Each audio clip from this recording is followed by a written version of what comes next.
Ketemu kembali kita di dalam seri lanjutan dalam kita belajar membuat aplikasi laundry online dengan menggunakan PHP natif. Video yang keenam ini merupakan video lanjutan dari video kelima kita sebelumnya, yang sebelumnya kita sudah mencoba membahas bagaimana membuat rancangan aplikasi atau tampilan untuk menginput data transaksi dari aplikasi laundry kita. Sekali lagi, sebelum menuju ke video yang keenam ini, terlebih dahulu silakan disimak dulu video saya yang sebelum-sebelumnya dalam proyek PHP natif ini ya. Di sini sudah ada dari video pertama, kedua, ketiga, keempat, dan kelima yang di situ sudah menjelaskan step by stepnya dari awal sampai dengan membangun aplikasi laundry online dengan menggunakan PHP natif juga dengan menggunakan template admin LT. Video sebelumnya kita sudah menamarkan berhasil membuat rancangan form yang kurang lebih dia bentuknya seperti ini. Yaitu kita sudah berhasil membuat form untuk transaksi yang kurang lebih bentuknya seperti ini tampilannya sudah ada dalam bentuk yang data table yang bentuknya seperti ini. Kemudian juga sudah ada menu untuk transaksi baru. Artinya ketika kita klik menu transaksi baru, maka di sini akan muncul form untuk input data yang mana input datanya terdiri dari pilih nama pelanggan, beratnya berapa, kemudian jenis harga, kemudian tanggal selesainya itu sampai tanggal berapa. Kemudian di sini ada pilihan jenis cucian. Jenis cucian di sini bisa diinput nanti akan ada secara multi ya. Artinya dinamis input ya. Artinya bisa ketika diklik tambah jenis cucian nanti akan menuju sesuai dengan berapa jumlah jenis cucian yang dibawa oleh pelanggan kita. Nah, ini form yang telah kita desain dari video sebelumnya. Video lanjutan ini kita akan coba bahas proses untuk membuat ini semuanya. Artinya ketika data ini sudah diinput semuanya, nanti ketika ditekan tombol simpan transaksi, maka akan tersimpan ke dalam database MySQL yang telah kita rancang pada video sebelumnya. Prosesnya seperti apa? Kita akan mulainya step by step. Yang pertama adalah kita akan mulai untuk menambahkan menu pelanggan, kemudian berat, kemudian jenis harga, kemudian juga nanti setelah ini kedua hal ini selesai, baru kita membahas tentang bagaimana menambah multi dinamis input ya, artinya bisa nambah secara otomatis dan bisa dihapus. Nah, kita akan coba belajar secara step by stepnya. Yang pertama yang akan kita bahas adalah kita akan coba buatkan untuk yang pilih pelanggan. Nah, di sini ada sedikit teori yang akan saya sampaikan yang mana pilih pelanggan dan pilih jenis harga ini merupakan data dari hasil relasi tabel yang telah kita buat sebelumnya. Jadi di sini kalau kita perhatikan di tabel transaksi, di sini dari desain tabel yang sudah kita buatkan ada beberapa file yang telah kita susun sebelumnya dan juga terdapat dua buah file yang berfungsi sebagai foreign key, yaitu di sini ada ID pelanggan dan ID harga. Yang mana bahwa ID pelanggan dan ID harga ini adalah merupakan data yang dari tabel pelanggan dan tabel set harga. Nah, inilah bentuk relasi tabel yang telah kita buatkan untuk kita belajar bagaimana menghubungkan atau merelasikan antar tabel di dalam database MySQL. Bagaimana pemahaman dari relasi tabel dan bagaimana istilahnya untuk kita nanti mengambil data ke dalam bentuknya seperti ini, sehingga data ini akan diambil dari tabel di pelanggan dan tabel set harga. Sekilas saya akan memberikan teori tentang mengenai apa itu relasi tabel. Jadi kalau misalkan kita cek di sini,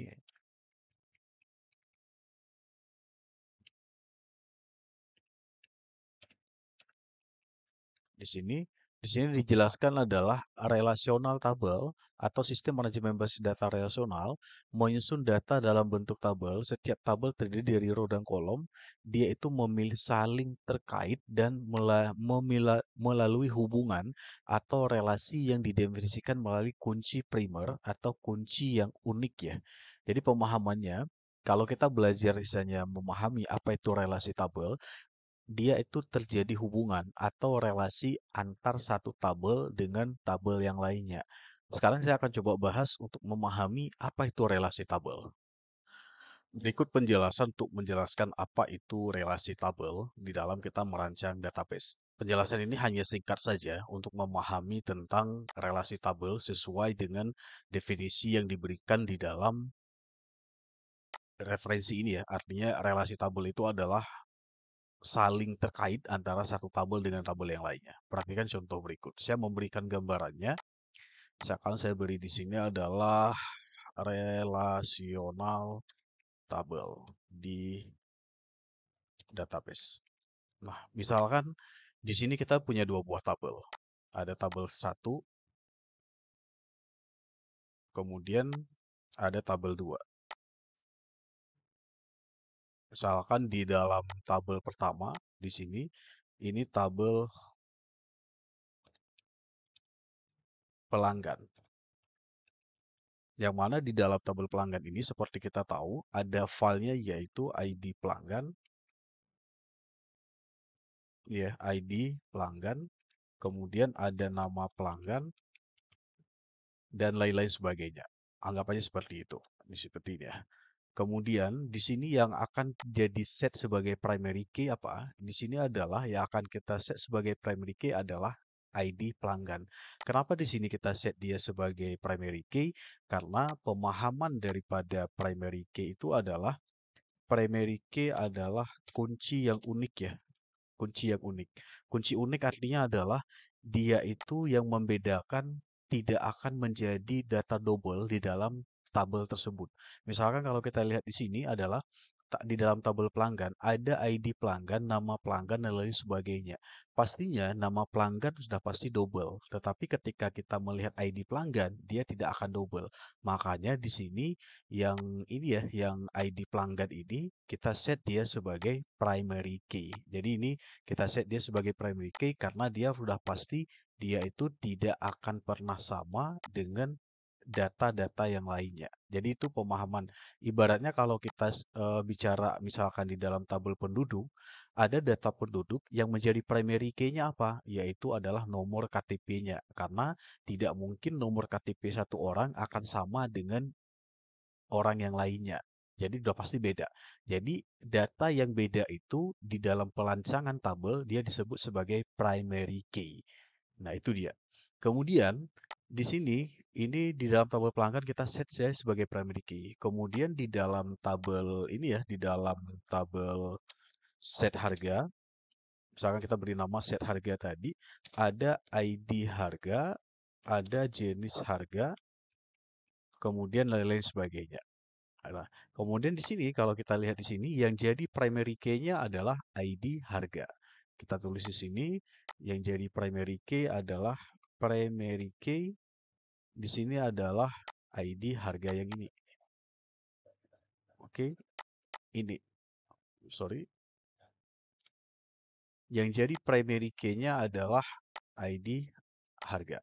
Nah, di sini telah kita lihat bahwa ada di dalam tabel set harga dan tabel pelanggan. Pastinya, apakah di dalam sebuah tabel itu harus wajib di-set sebagai primary key? Tentu itu tergantung kebutuhan kita. Mau kita set sebagai primary key boleh, ada juga tabel yang memang tidak di-set sebagai primary key, salah satu kuncinya. Jadi itu tidak ada masalah juga. Nah, kemudian kita balik sekarang karena saya bilang tadi terjadi relasi tabel antara tabel pelanggan dengan tabel transaksi ini. Kita tuliskan sekarang tabel ketiga. Tabel ketiga di sini misalkan adalah yaitu tabel ini ya, tabel pelanggan. Tabel transaksi. Nah, di sini kalau kita lihat tabel transaksi dia terdiri dari ID transaksi, kemudian apalagi kalau kita lihat di sini tanggal transaksi ya. Tanggal transaksi, kemudian ada ID pelanggan dan ada ID harga dan berat dan lain-lain sebagainya. Nah, kita anggap aja kayak gitu. Nah, di sini sama seperti tabel yang lainnya, yang kita set sebagai primary key adalah ID transaksi. Karena nanti tidak mungkin satu pelanggan mempunyai kode transaksi yang sama. Atau nanti bahasa kita adalah invoice. Berarti di sini yang kita set sebagai primary key adalah ini, ID transaksi. Nah, ini sekilas tentang pemahaman apa itu primary key di sini ya. Jadi ibaratnya primary key itu adalah sama seperti saya udah bilang tadi sebelumnya, primary key adalah kunci yang unik. Unik ya, yang tidak akan menjadi double di dalam data dalam satu tabel. Nah, setelah dalam setiap tabel, misalkan kita udah set satu buah, misalkan ID file sebagai primary key, sekarang kita bicara tentang relasi tabel di dalam database. Seperti kita konsep sebelumnya adalah relasi tabel adalah terjadi hubungan ya. Jadi relasi tabel adalah terjadi hubungan antar tabel. Nah, terjadi hubungan antar tabel. Jadi pemahamannya seperti ini. Ketika misalkan kita di tabel pelanggan, di tabel transaksi, kita nanti di sini yang menjadi relasinya adalah dengan tabel pelanggan dengan tabel set harga. Kenapa terjadi hubungan? Karena kita mau mengambil data di dalam transaksi tentu nanti ada item, siapa nama pelanggannya dan berapa harganya. Karena harga tadi kita buat dalam tabel terpisah, berarti kita harus tahu ambil data dari misalkan pelanggan, kita ngambil dari tabel pelanggan. Sedangkan yang untuk harga, kita ngambil dari tabel set harga ini. Sehingga kita harus menghubungkan tiga buah tabel ini ke dalam tabel transaksi. Nah, cara menghubungkannya bagaimana? Caranya adalah dengan membuat yang namanya relasi tabel. Ini ya, relasi tabel. Sehingga jadinya seperti apa? Misalkan di tabel transaksi kita ingin ambil tabel pelanggan. Sekarang cara menghubungkannya adalah karena di sini yang menjadi primary key-nya adalah ID pelanggan, berarti cukup kita di tabel transaksi ambil file yang jadi primary key di dalam tabel pelanggan, bawa ke dalam tabel transaksi. Sehingga ketika dia di sini nanti, ketika dia sudah ada di sini, dia disebut sebagai foreign key. Apa itu foreign key? Foreign key adalah kunci tamu. Bahasanya pemahaman foreign key adalah kunci tamu. Pemahaman kunci tamu bagaimana? Kunci tamu itu adalah ibaratnya ketika dia misalkan di tabel sendiri menjadi primary key, ketika diambil oleh tabel lain, maka dia menjadi foreign key. Jadi kalau kita lihat di sini, di tabel transaksi, ada namanya ID pelanggan yang diambil dari tabel pelanggan. Sehingga karena di tabel sendiri dia merupakan primary key, ketika diambil oleh tabel transaksi kita hubungkan ke sini, maka dia di sini menjadi foreign key. Foreign key ini. Yang mana foreign key? ID pelanggan yang ini. Ini menjadi foreign key. Karena kenapa? Karena ID pelanggan ini merupakan file kunci yang kita ambil dari tabel pelanggan. Di tabel dia sendiri dia sebagai primary key. Ketika kita ambil ke tabel transaksi, maka dia menjadi foreign key. Nah, itu. Kemudian sama juga di sini ID harga. ID harga di sini ketika di tabel dia sendiri menjadi primary key, maka ketika dia berada di tabel transaksi, maka dia adalah menjadi foreign key. Foreign key. Nah, kita tarik ke sini, ini menjadi foreign key. Nah, itu. Nah, ketika jadinya seperti ini, maka ini antara tabel pelanggan, tabel set harga sudah terjadi relasi dengan tabel transaksi. Sekarang, ini kalau kita tarik jadinya seperti ini sekarang. Ini sudah menjadi relasi ke tabel ini. Antara tabel pelanggan sudah terhubung dengan tabel transaksi. Sama juga tabel yang ini sudah terhubung dengan tabel transaksi. Set harga ke tabel transaksi. Nah, sekarang pertanyaan berikutnya adalah kenapa kita butuh relasi ini? Artinya nanti di ID pelanggan di sini ketika ada penambahan data di tabel pelanggan, misalkan kita di sini adalah mau catat transaksi, berarti dia dicatat dulu di tabel pelanggan. Ketika kita mengisi data di tabel transaksi, tentu datanya kita ambil dari tabel pelanggan. Ketika ada perubahan data di tabel pelanggan, maka di sini juga tetap akan mengikuti atau berubah secara sendiri.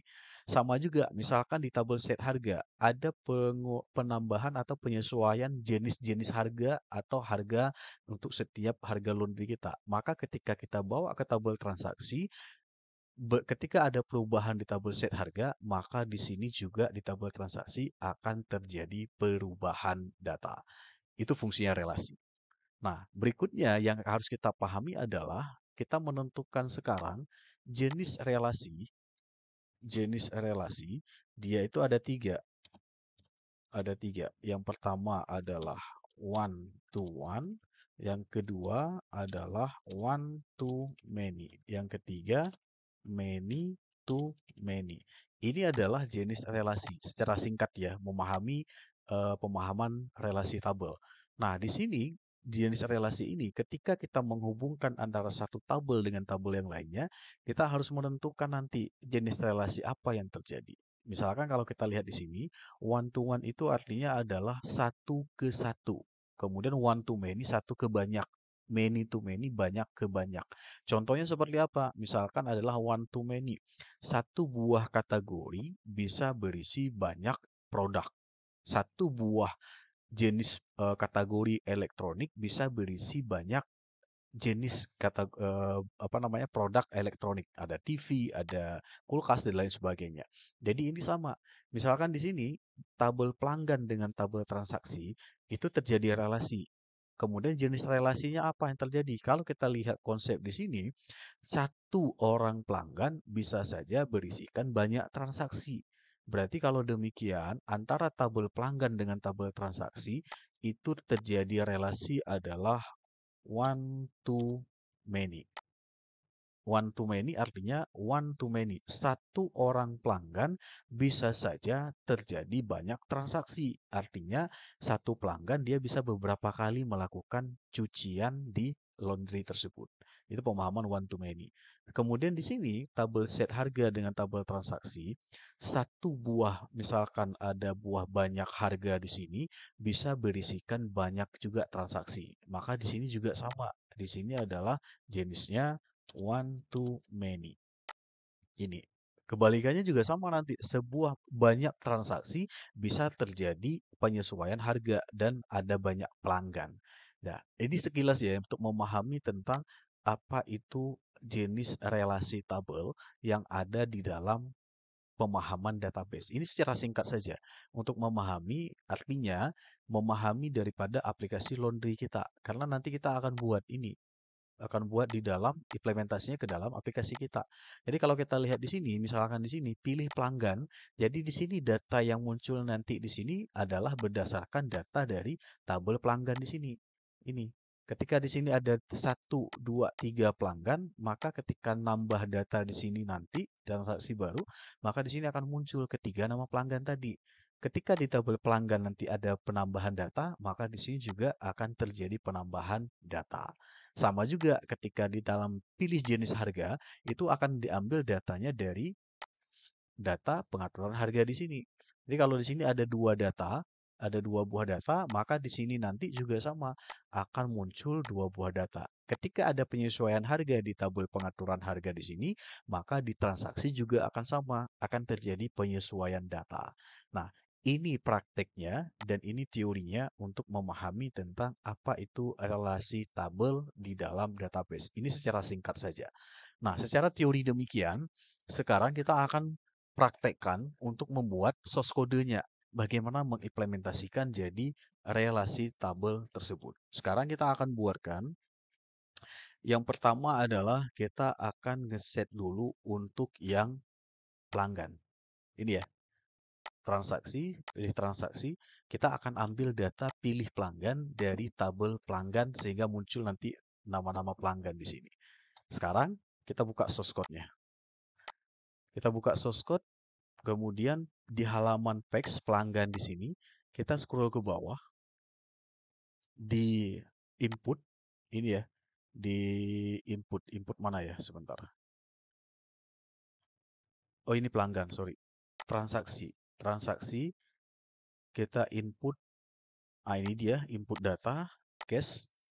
Kemudian kita pilih di sini, ini dia optionnya. Ini kan kalau kita lihat optionnya ini kan masih statis ya. Artinya statis datanya masih kita ketikkan em, tidak ada perubahan. Sekarang kita akan buat menjadi dinamis. Dengan cara apa?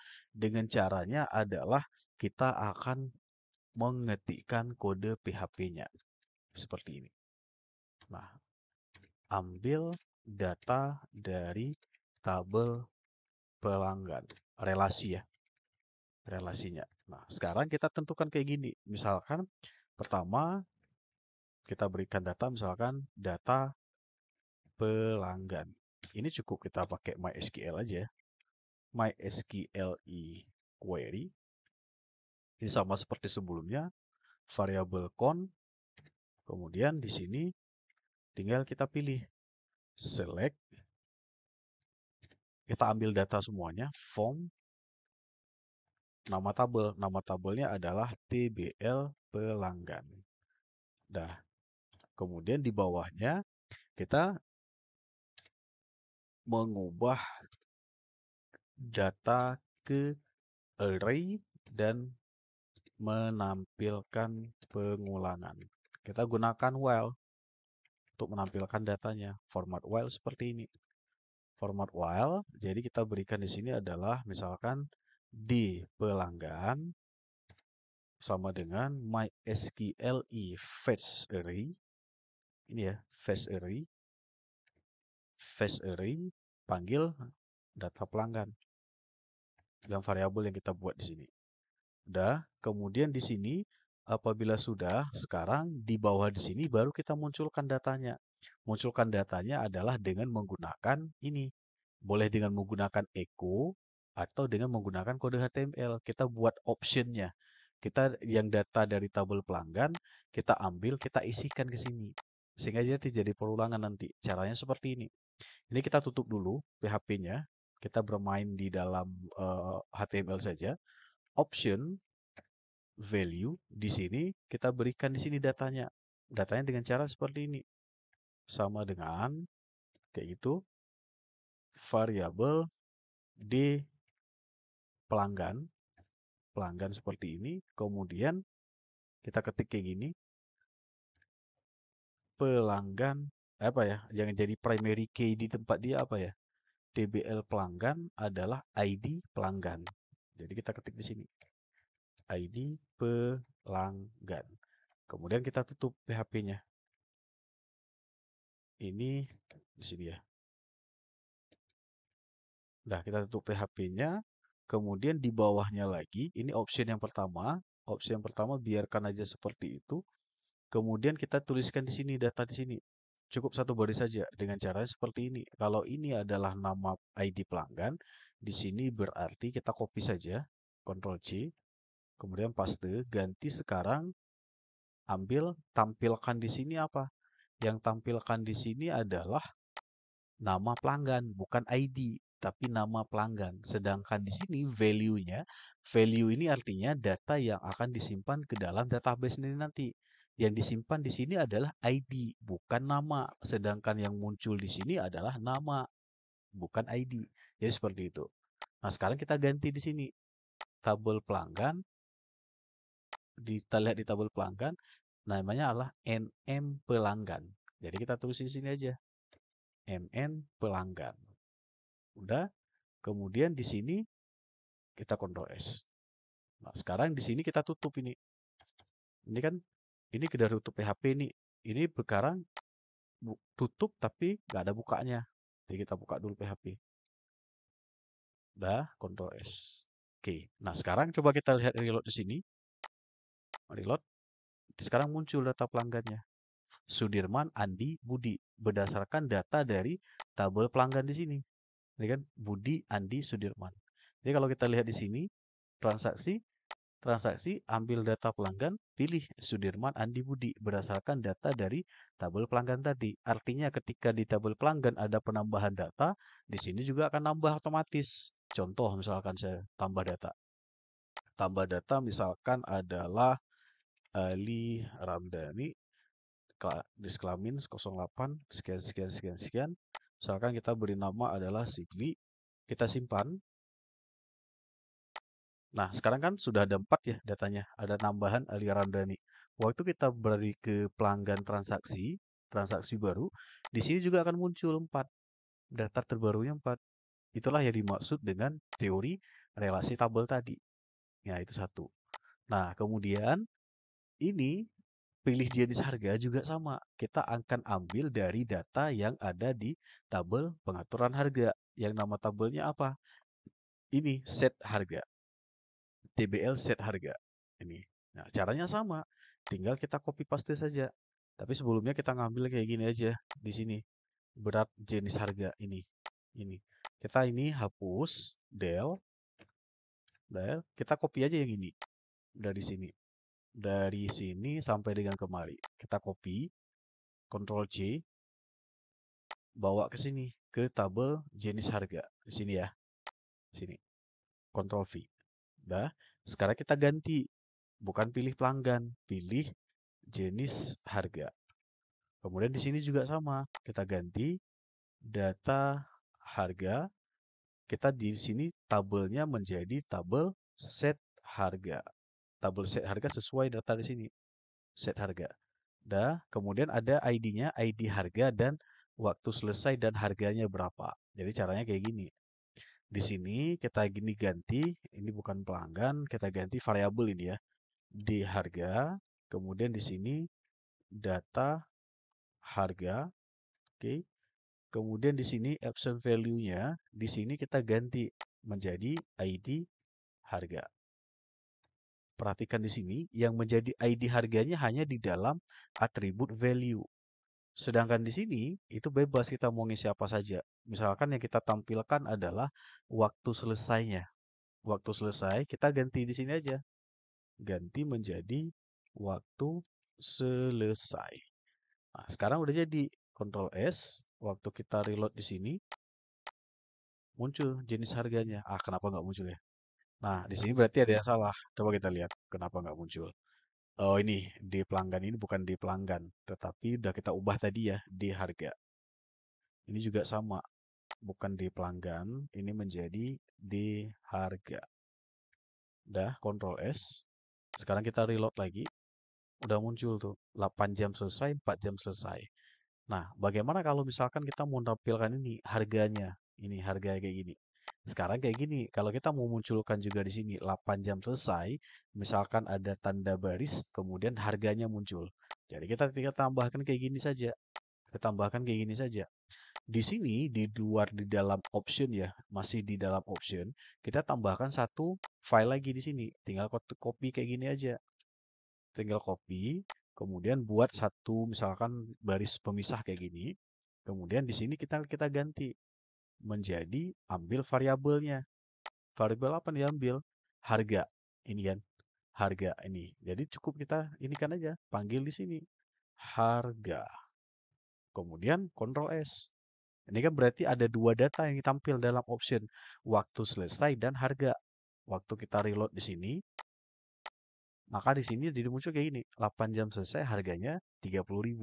4 jam selesai harganya 35.000. Jadi gitu cara menampilkan data dari jenis relasi tabel yang ada di dalam database. Nah, sekarang itu udah selesai. Artinya kita udah selesai membuatkan pelanggan sudah bisa dipilih, jenis harga udah bisa tampil datanya, beratnya nanti tinggal diinput saja, tanggal selesai juga sama, tinggal diinput saja, tinggal dipilih berapa tanggal selesainya. Tentunya tanggal selesai ini tergantung dari jenis harga ini. Kalau kita lihat di sini 8 jam selesai, berarti 8 jam dari sekarang itu sampai tanggal berapa. Kalau misalkan 4 jam selesai, berarti sampai tanggal berapa. Artinya dia bawa hari ini kita input data, nanti tinggal dipilih tanggal berapa dia selesai. Seperti itu ya. Nah, sekarang berarti untuk relasi tabel, secara teorinya kita udah bahas bentuknya seperti ini, kemudian implementasinya adalah seperti ini. Oke, itu relasi tabel. Nah, sekarang balik ke berikutnya, yang jenis cucian ini. Ini kalau kita lihat, ada tambah jenis cucian. Ini konsepnya seperti saya bahas sebelumnya adalah jenis cucian itu kan bisa saja pelanggan itu membawa nama jumlah dari jenis-jenis yang akan baju dicuci itu kan beda-beda. Misalkan ada celana, baju kaos, baju kerah. Ini kita masih buat datanya secara statis. Nantinya kalau mau ditambahkan data, misalkan ada celana, baju kaos, baju kerah, celana pendek, celana panjang, nanti bisa ditambahkan datanya di dalam select box yang ada di sini. di select box di sini. Ini kalau kita scroll ke bawah ini, datanya ini saya mesti buat statis. Statis artinya kalau mau ada penambahan data cukup ditambah di kode di sini. Misalkan saya tambahkan option value celana pendek. Ini celana pendek. Oke, waktu kita Ctrl S, di sini sudah muncul tuh tambahan data tadi, celana pendek. Karena datanya masih saya buat statis. Kalau mau data dinamis, berarti sama seperti tadi. Ini kita harus buat relasi tabel. Ini, ada buat sebuah tabel baru, misalkan kita beri nama tabelnya adalah apa misalkan, tabel pakaian atau apalah. Nanti tinggal isi datanya, kemudian tinggal direlasi bentuknya seperti ini. Artinya ketika dipilih jenis cucian ini, datanya diambil dari tabel yang menyimpan data jenis cucian ini. Jadi itu kalau mau buat dinamis, silahkan dipraktekkan aja. Kalau mau buat dinamis, konsepnya sama seperti yang pilih pelanggan seperti ini. Dan dia terjadi relasi tabel, ada satu tabel lagi, dan relasinya ke tabel transaksi. Itu silahkan dijadikan satu studi kasus aja, bagaimana cara membuatnya supaya dia terjadi relasi tabel. Nah sekarang kita balik lagi ke sini, kita akan tambahkan kode untuk yang multi dinamis input yang seperti ini. Yang artinya dia akan jadi seperti ini nanti. Ini saya buka aplikasi yang sudah jadi ya. Dia nanti jadinya seperti ini. Ketika transaksi baru, tambah jenis cucian, dia akan berbentuk seperti ini. Tergantung dari jumlah cuciannya dia berapa bawa jenis-jenis cuciannya, jenis pakaiannya ya. Nanti kalau dihapus, dia akan hilang seperti ini. Nah, ini sering ya, artinya ini yang dinamakan adalah kata kuncinya adalah dynamics input. Ini ya. Nah, ini kalau mau kata kuncinya namanya dynamics input namanya. Itu nah, bukan AutoCAD ya, PHP ya. Nah, ini dia input jQuery. Nah, di sini kita akan menggunakan apa? Kita akan menggunakan salah satu plugin atau library di dalam JavaScript namanya jQuery. Nah, caranya bagaimana? Sekarang saya akan praktekkan kodenya seperti apa. Kita akan praktekannya di tambah jenis cucian. Ini kan belum muncul ya. Sekarang kita ketikkan kodenya. Kita buka di transaksi. Kemudian kita boleh akan mengetikkan kode yang pertama adalah kode JavaScript ini. JavaScript. Kita sekarang boleh kita kode JavaScript itu boleh kita letakkan ketikkan di atas sekali atau boleh di bawah juga. Di bawah sekali juga boleh. Terserah mau ketik di mana. Dalam contoh ini saya ketikkan di atas. Caranya di atas PHP ya. Kode JavaScript jQuery untuk dynamics input. Nah, sekarang yang pertama adalah karena kita menggunakan jQuery, kita harus memanggil library dari jQuery tersebut. Jadi caranya kayak gini. Saya udah siapin linknya. Ini ya, link CDN untuk memanggil jQuery. Kita menggunakan versi jQuery 371 ini. Kalau misalkan mau apa namanya, ini mau diberikan kode yang lain silakan aja. Jadi ini kodenya silakan di copy, kemudian kita pastekan di sini. Artinya kita panggil dulu jQuery-nya. Nah, nanti kalau misalkan kesulitan mengetik kode ini, saya lampirkan di dalam deskripsi video ini. Kemudian kita buka script-nya. Kita buka JavaScript-nya. Nah, di sini kita akan mengetikkan kode untuk membuat input dinamik. Caranya seperti ini. Ini coba diperhatikan. Saya ngetiknya satu-satu. Kita buat variabel dulu. Dokumen, kemudian ready, kemudian kita buat function. Function di sini ini function. Oke, di sini set name-nya saya hapus, parameternya juga saya hapus. Kemudian di sini kita berikan keterangan mendapatkan baris template dari HTML. Ini keterangan kode di bawah yang akan saya ketik. Saya beri nama var. Misalkan kita beri nama pakaian row. Ini nama variabel ya. Template. Oh, besar ya. Template. Sama dengan, kemudian kita ketikkan kayak gini. Kita beri nama parameternya yaitu pakaian row. Pakaian row. Kemudian di sini kita ketik lagi first. Oke, fungsi first dot html. Nah, sekarang kita udah buat nama pakaian row ini ya akan dipanggil dari template dari ini. Dari mana misalnya kita nanti terapkan pakaian row ini. Pakaian row ini kita nanti terapkannya di mana? Kita akan terapkan dia di sini nantinya. Di dalam ini. Di dalam form, di dalam ini. Inputan di sini. Inputan yang ada di dalam sini nanti. tbody ini. Nah, nanti kita terapkan aja. Kita ketikkan dulu kode lengkapnya di sini. Sekarang kita scroll ke bawah. Sekarang kita buat fungsi untuk menangani klik tombol tambah jenis cucian. Artinya sekarang kita akan buat fungsi untuk tombol ini. Nah, ini dia, tombol ini, tombol klik ini.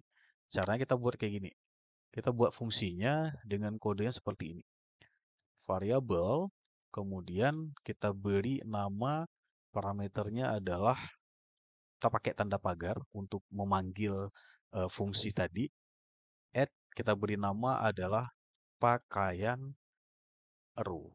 Dan kemudian di sini kita gunakan dengan menggunakan fungsi on. Ini ya, on. Kemudian kita klik di sini, klik ya. Klik. Oke, klik. Kemudian jika dia diklik, kita panggil functionnya. Function seperti ini. Kemudian di luarnya, buka kurung, enter ke bawah. Sekarang kita tutup dulu functionnya. Oke, ini functionnya.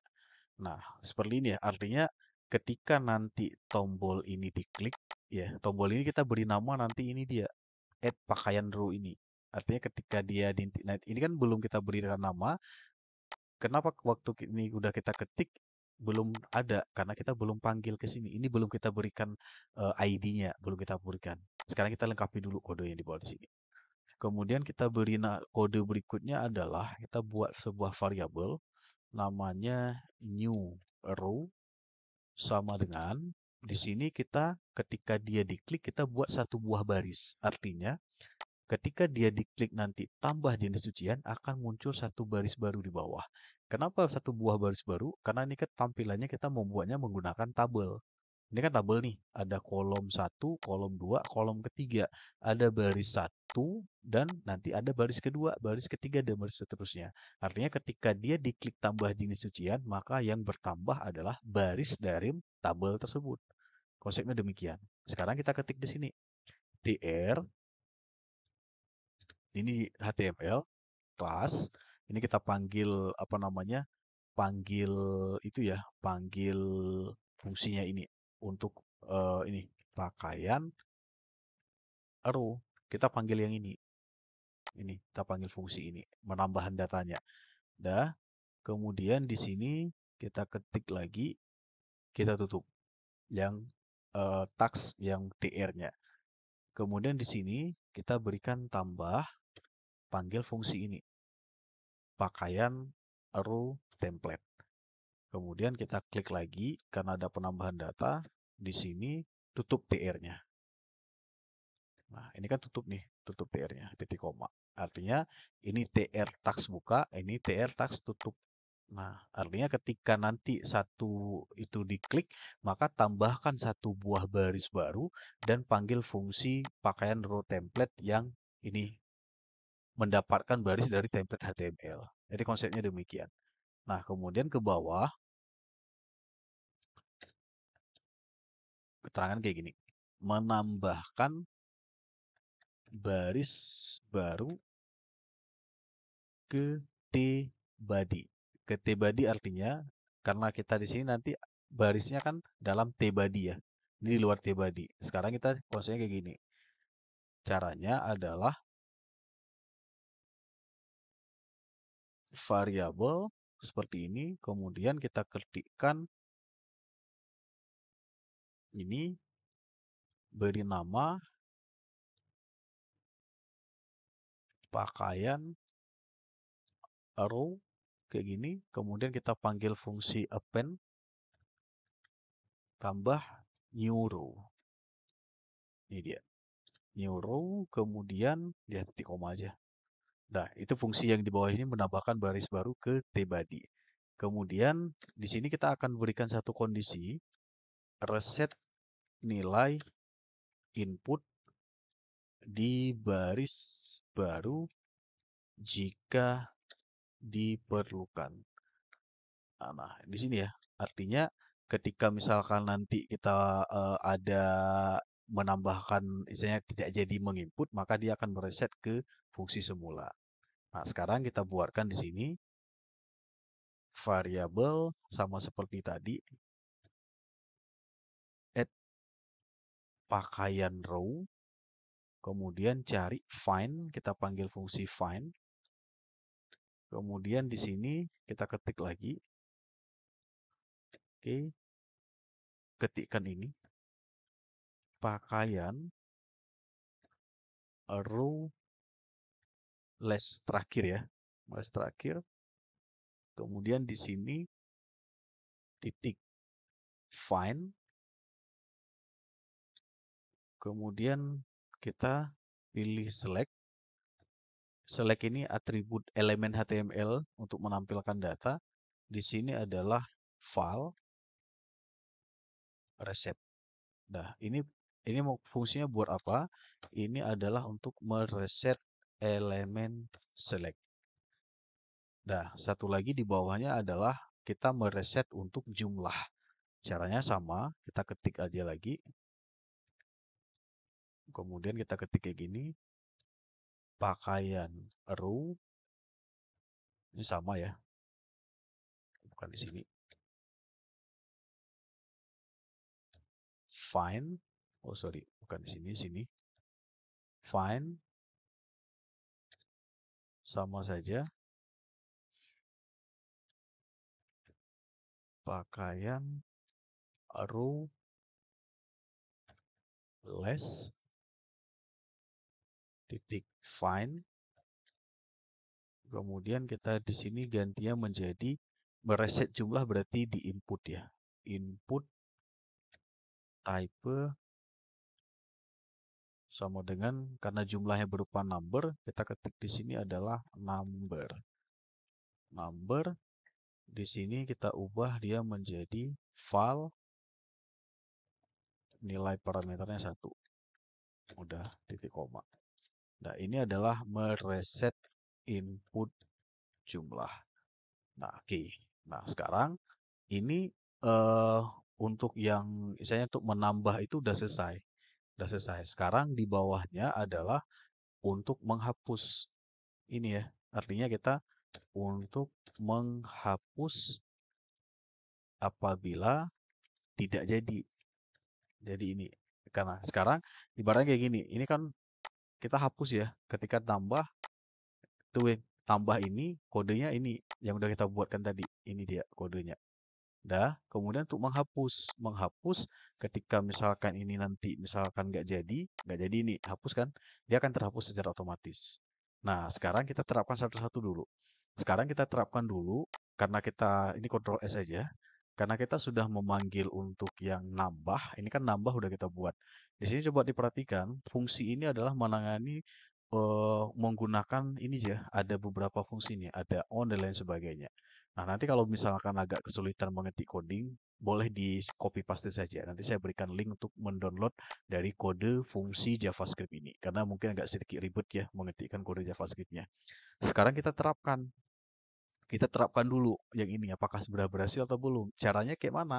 Ini kan ada kita beri nama nih, pakaian draw, add pakaian draw, yang seperti ini. Caranya, cara menambahkannya kayak gini. Kita scroll ke bawah supaya ini kan belum kita fungsikan nih. Kita klik belum nih kan. Walaupun kita reload, kita klik tambah jenis isian, belum kan? Belum. Karena kita belum memanggil di sini. Di dalam input data, kemudian di sini dalam tabel tbody di sini ya, dalam di sini. Nah, ini dia. Nah, ini dia tbody. Di sini kita sekarang ketikkan kode tadi, kode yang fungsi JavaScript yang udah kita buatkan tadi.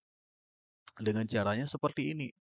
Di sini di dalam tBody ini ada kita berikan ID. Itulah pemanggilan fungsi dari JavaScript yang telah kita buatkan tadi.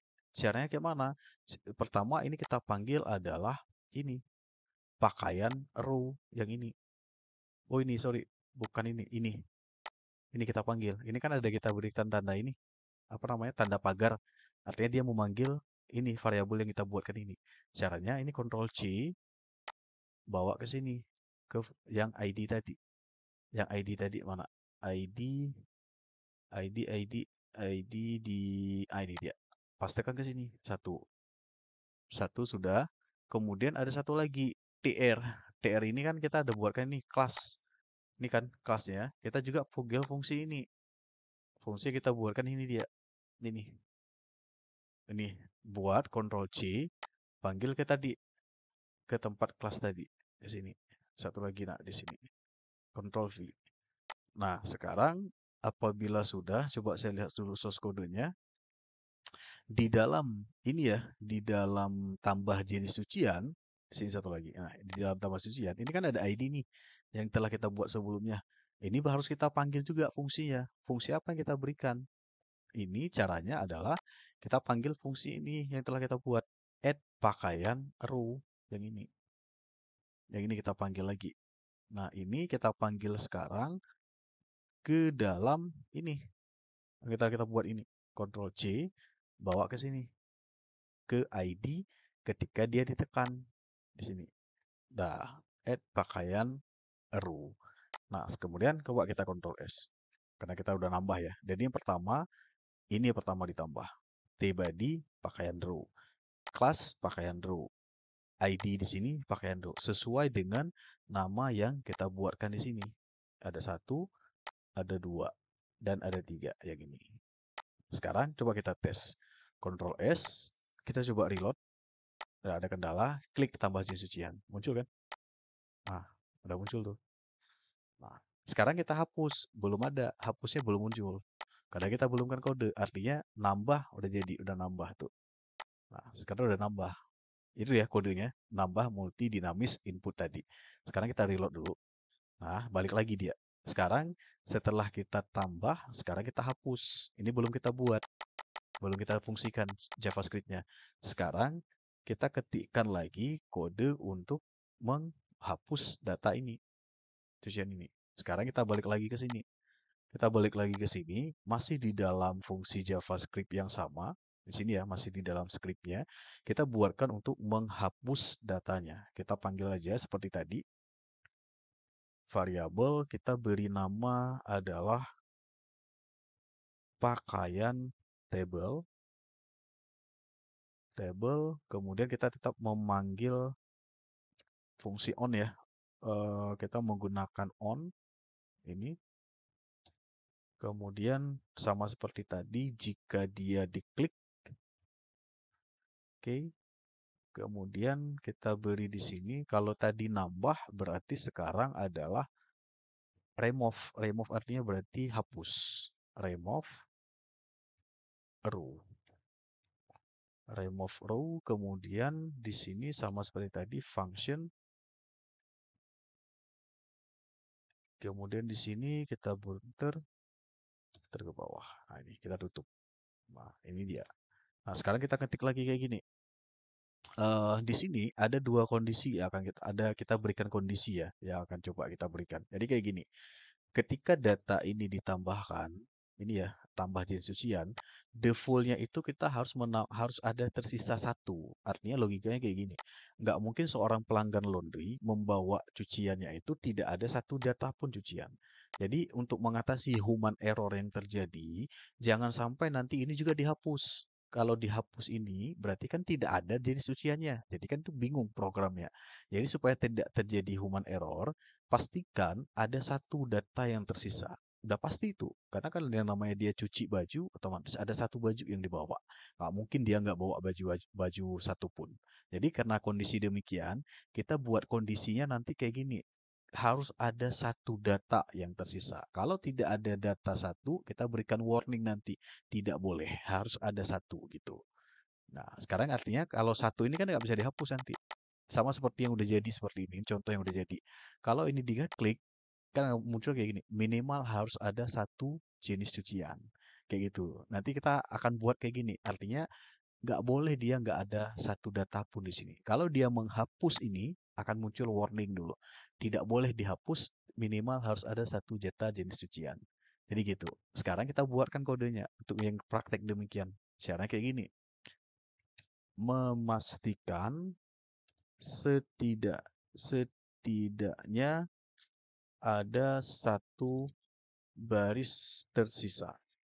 Caranya kita pakai if ya, if kayak gini ya, punya format if, else.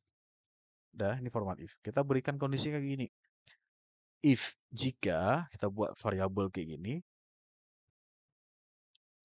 ini kemudian kita ketik lagi di sini adalah kita beri nama pakaian row, kita panggil yang tadi. Kemudian di sini kita ketik lagi if di sini pakaian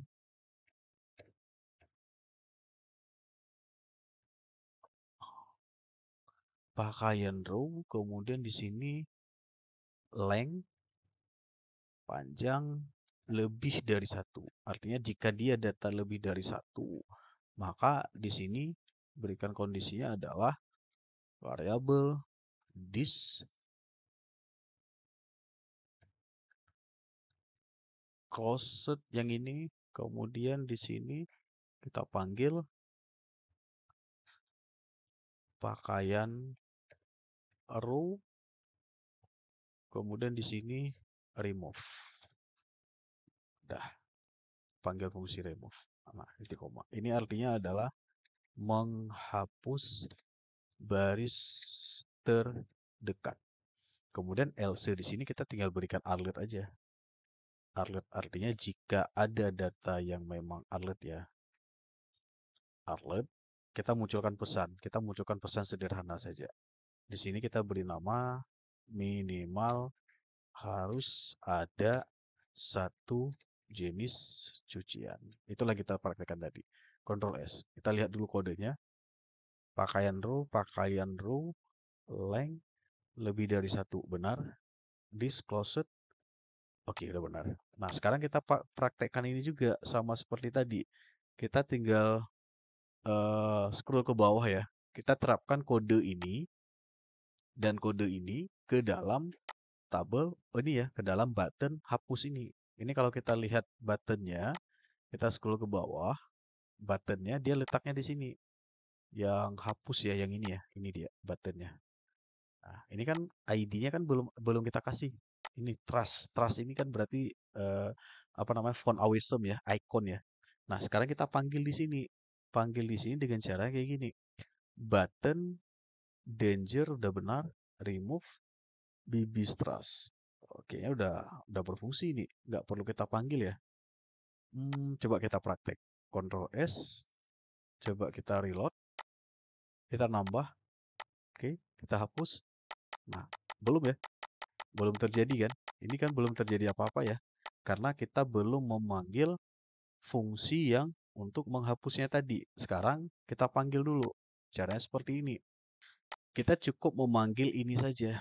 Cukup memanggil yang pakaian table ini, kita copy, Ctrl C, panggil di sini saja. Di dalam tabel. Tabel, nah ini, di sini. Ini kan dari kita beri ini, ID. ID ya, ID sama dengan, kita cukup panggil itu saja. Pakaian table, sesuai dengan nama yang kita berikan di sini. Nah, kenapa di dalam tabel? Karena dia letaknya adalah di dalam tabel ini. Ini kan tabel nih semuanya. Nah, sekali kita Ctrl S sekarang, kita coba praktek. Ctrl S, kita coba reload dulu. Reload. Sekarang kita tambah, kita hapus, kan? Nah, apabila satu lagi mau dihapus, dia muncul pesan kayak gini. Minimal harus ada satu jenis cucian. Oke. Nah, sekarang kita nambah, hapus satu bisa. Tapi kalau kita nggak hapus yang tersisa ini, Maka dia muncul kayak gini, tidak bisa terhapus, harus ada satu jenis cucian. Maaf. Selesai berarti, ini kodenya. Ini kodenya. Ini kode semuanya, skripnya. Ini. Jadi tinggal nanti kalau mau diketik aja satu-satu baris, silahkan diketik satu-satu baris ini biar terbiasa menuliskan kode JavaScript-nya. Kemudian jangan lupa di atas panggil untuk yang jQuery-nya di atas. Ya. Sekali lagi ini script ini boleh diletakkan di atas atau boleh di bawah sekali juga boleh. Yang paling penting adalah dalam penamaan nama-nama ini. Ini silahkan ini sebenarnya ini nama variabel. Kalau mau diberikan nama-nama yang lain juga boleh. Misalkan kayak add pakaian row. Mau diberikan nama yang lain dengan nama bahasa Indonesia juga boleh, nggak ada masalah. Yang paling penting nama yang diberikan di sini, kemudian di sini harus sama dengan nama yang kita panggil di sini nanti. Di sini ID, kemudian ada juga di tbody dan ada di kelas di sini. Itu aja yang paling pentingnya. Oke, berarti untuk yang membuat form dinamis, input dinamis, kita udah selesai. Udah selesai nih. Oke, ini nggak bisa. Nah, berarti udah selesai kan?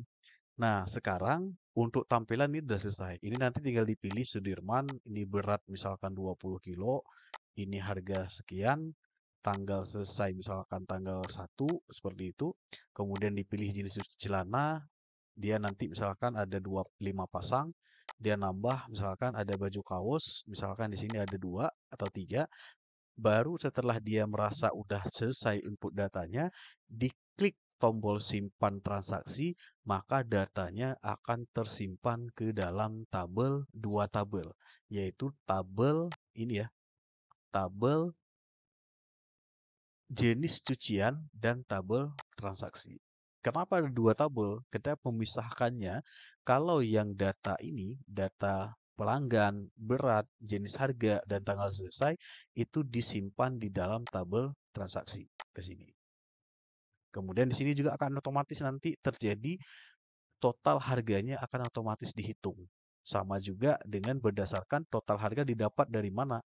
Dari berat dan sesuai ID harga di sini. Jadi otomatis di sini total harga akan terhitung otomatis. Kemudian kalau untuk inputan jenis cucian ini 1, 2, 3, kita akan buatkan dalam bentuk data array. Jadi artinya berapapun jumlah data yang dipilih di sini, yang diinput di sini, akan tersimpan ke dalam tabel jenis cucian dan di sini. Di sini ada ID jenis, ID transaksi, jenis, dan jumlah. Jadi nanti yang membedakannya apa? Invoice berdasarkan ID transaksi masing-masing. Artinya berapapun jumlah data dinamis yang didemput seperti di sini akan tersimpan secara otomatis di tabel jenis cucian. Itulah yang kita maksudkan input data secara dinamis. Dinamis artinya berapapun, tidak ditentukan berapa jumlah inputannya. Terserah dia mau input 10, 20, atau berapapun, dia tidak dibatasi. Semuanya apabila dia sudah menginput data semuanya, tetap semua data ini akan tersimpan ke dalam tabel jenis cucian. Kita akan bermain nanti dengan konsep data array. Jadi gitu ya. Sekarang kita praktekkan langsung caranya. Kita ini klik tombol simpan transaksi, belum ada ya. Belum muncul apa-apa ya. Ini karena kita belum pilih ini. Artinya belum ada ini karena kalau kita lihat di sini, klik tombol simpan transaksi, belum ada actionnya di sini. Actionnya udah kita buat belum ya? Action. Nah ini dia form. Belum ada kan? Form ini belum ada. Sekarang kita buatkan caranya seperti ini. Kita beri nama simpan name ini. Kita beri namanya adalah misalkan submit transaksi. Kemudian actionnya, actionnya di sini kita beri arahkan ke dalam ini ya, action. Action kita arahkan dia nanti adalah, ini kita buat dulu metode. Metode kita beri, metode yang digunakan adalah tetap post ya. Tetap post, metode dia tetap post. Kemudian di sini nanti kita arahkan dia nanti actionnya ke sini. Ke dalam ini proses, ada namanya nanti di sini transaksi. Kita beri nama di sini aja kayak gini. Proses transaksi transaksi.php. Nah, artinya ketika diklik tombol simpan, maka akan diproses di dalam file aksi transaksi. Kita copy ini, kita buatkan di dalam folder proses ini. Kita beri nama aksi transaksi.php. Kita enter. Nah, barulah kita ketikkan kode di sini untuk memproses data transaksi kita. Nah, sekarang ini Ctrl S dulu. Oke. Sekarang kalau kita scroll di sini, transaksi, kita pilih jenis, klik simpan, maka kosong ya, belum ada data apa-apa ya. Padahal dia sudah menuju ke situ tuh, aksi transaksi, ya kan? Tapi belum ada datanya apa-apa karena kita masih kosong di sini. Di sini. Sekarang, ayo kita bermain di sini untuk yang ini, PHP untuk memproses penyimpanan data transaksi kita. Yang pertama adalah seperti biasa. Ini saya ketik, ini kodenya agak sedikit panjang, nanti saya jelaskan satu persatu saja. Pertama, panggil file koneksi, yaitu include ini ya, config koneksi.php. Nah, kemudian jangan lupa jalankan session start. Nah, kemudian di bawah kita ambil sekarang cek apakah ada form submit. Oke, kita berikan kayak gini. If ya, sama seperti kita bahas sebelumnya. Isset. Kemudian kita beri nama di sini dengan tipe data pengirimannya adalah POST. Sekarang ini kita ambil nama dari sini. Ambil nama dari sini, yaitu namanya tadi adalah submit transaksi. Kita bawa ke sini. Oke, kemudian buka if seperti ini. Nah, sekarang kita akan ngambil di sini. Sekarang coba diperhatikan, saya akan sedikit memberikan kode yang berbeda dari kode-kode yang sebelumnya. Kalau sebelumnya kalau kita buka ya, ini saya buka yang tabel pelanggan, kode untuk mengambil data kan seperti ini. Ya, kita gunakan POST. Sekarang saya akan memberikan satu kode yang berbeda. Kode yang berbeda untuk keamanan yang lebih lanjut. Keamanan lebih lanjut, kita akan mengatasi yang namanya pengambilan data itu, nanti silahkan disesuaikan saja, yaitu dengan menggunakan ambil data, kemudian kita menggunakan satu fungsi untuk mencegah SQL injection, yaitu dengan menggunakan MySQLi Reals Escape String. Contohnya seperti ini. Misalkan saya ngambil data dari ini ya, tabel pelanggan. Ini, ambil data dari sini. Caranya kita beri nama di sini misalkan adalah pelanggan ID. Sama dengan kita panggil fungsi ini dulu. MySQLi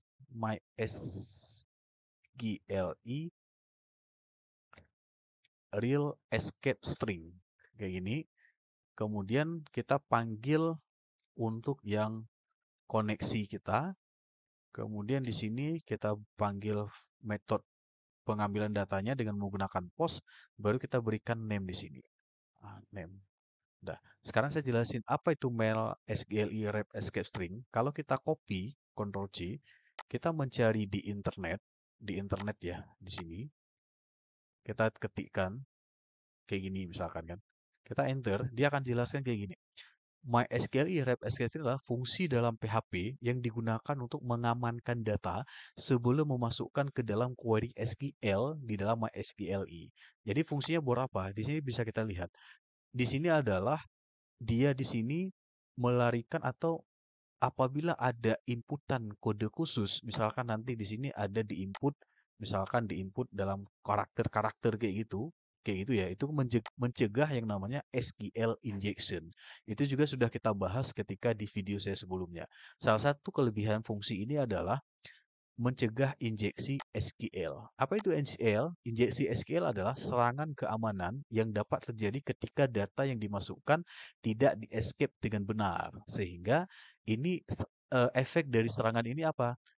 Memungkinkan penyerang atau hacker untuk menjalankan query SQL yang tidak diinginkan, sehingga dapat mengakibatkan hilang data, bahkan sistem kita bisa dihack.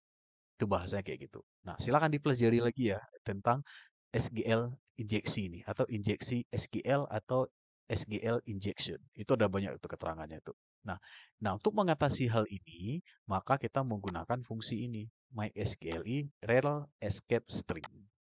Oke, kalau di sebelumnya kan nggak ada ya. Ini sebagai tambahan saja. Nah, sekarang kita ketikkan di sini expose. Expose ini kita ngambil data dari di sini. Tabel transaksi pelanggan ya. Pelanggan berarti kita tinggal beri nama di sini. Buka yang pelanggan PAX ini. Oh, sorry, bukan pelanggan, data transaksi. Kita scroll ke atas. Yang mana? Ini pilih pelanggan. Select ini. Ini kan belum kita beri nama. Kita beri nama di sini sekarang. Boleh diberi nama atribut, name, sama dengan, misalkan kita beri nama adalah pelanggan. Dah. Sekarang kita bawa ke sini. Di aksi transaksi kita panggil di sini. Pelanggan. Dah. Satu. Kemudian untuk berikutnya adalah mengambil data berat. Ini ya. Sama aja konsepnya. Caranya kayak gini. Variabel berat sama dengan kita di sini, karena berat di sini nanti ada berisi data beratnya kan bisa saja 3,2, ada koma-koma, kemudian ada 6, ada misalkan berat kan 3,3 kilo setengah misalkan. Berarti ketika ada koma seperti ini, kita perlu menggunakan fungsi ini, float. Float. Float artinya menerima inputan apabila dia dalam bentuk data pecahan seperti itu. Kita mengubahnya ke dalam pecahan. Caranya kayak gini. Pos, kemudian kita beri kayak gini. Dah. Itu namanya adalah casting ke float untuk perhitungan. Sekarang name di sini kita sesuai nama di sini. Nah, berat mana berat? Nah, ini dia.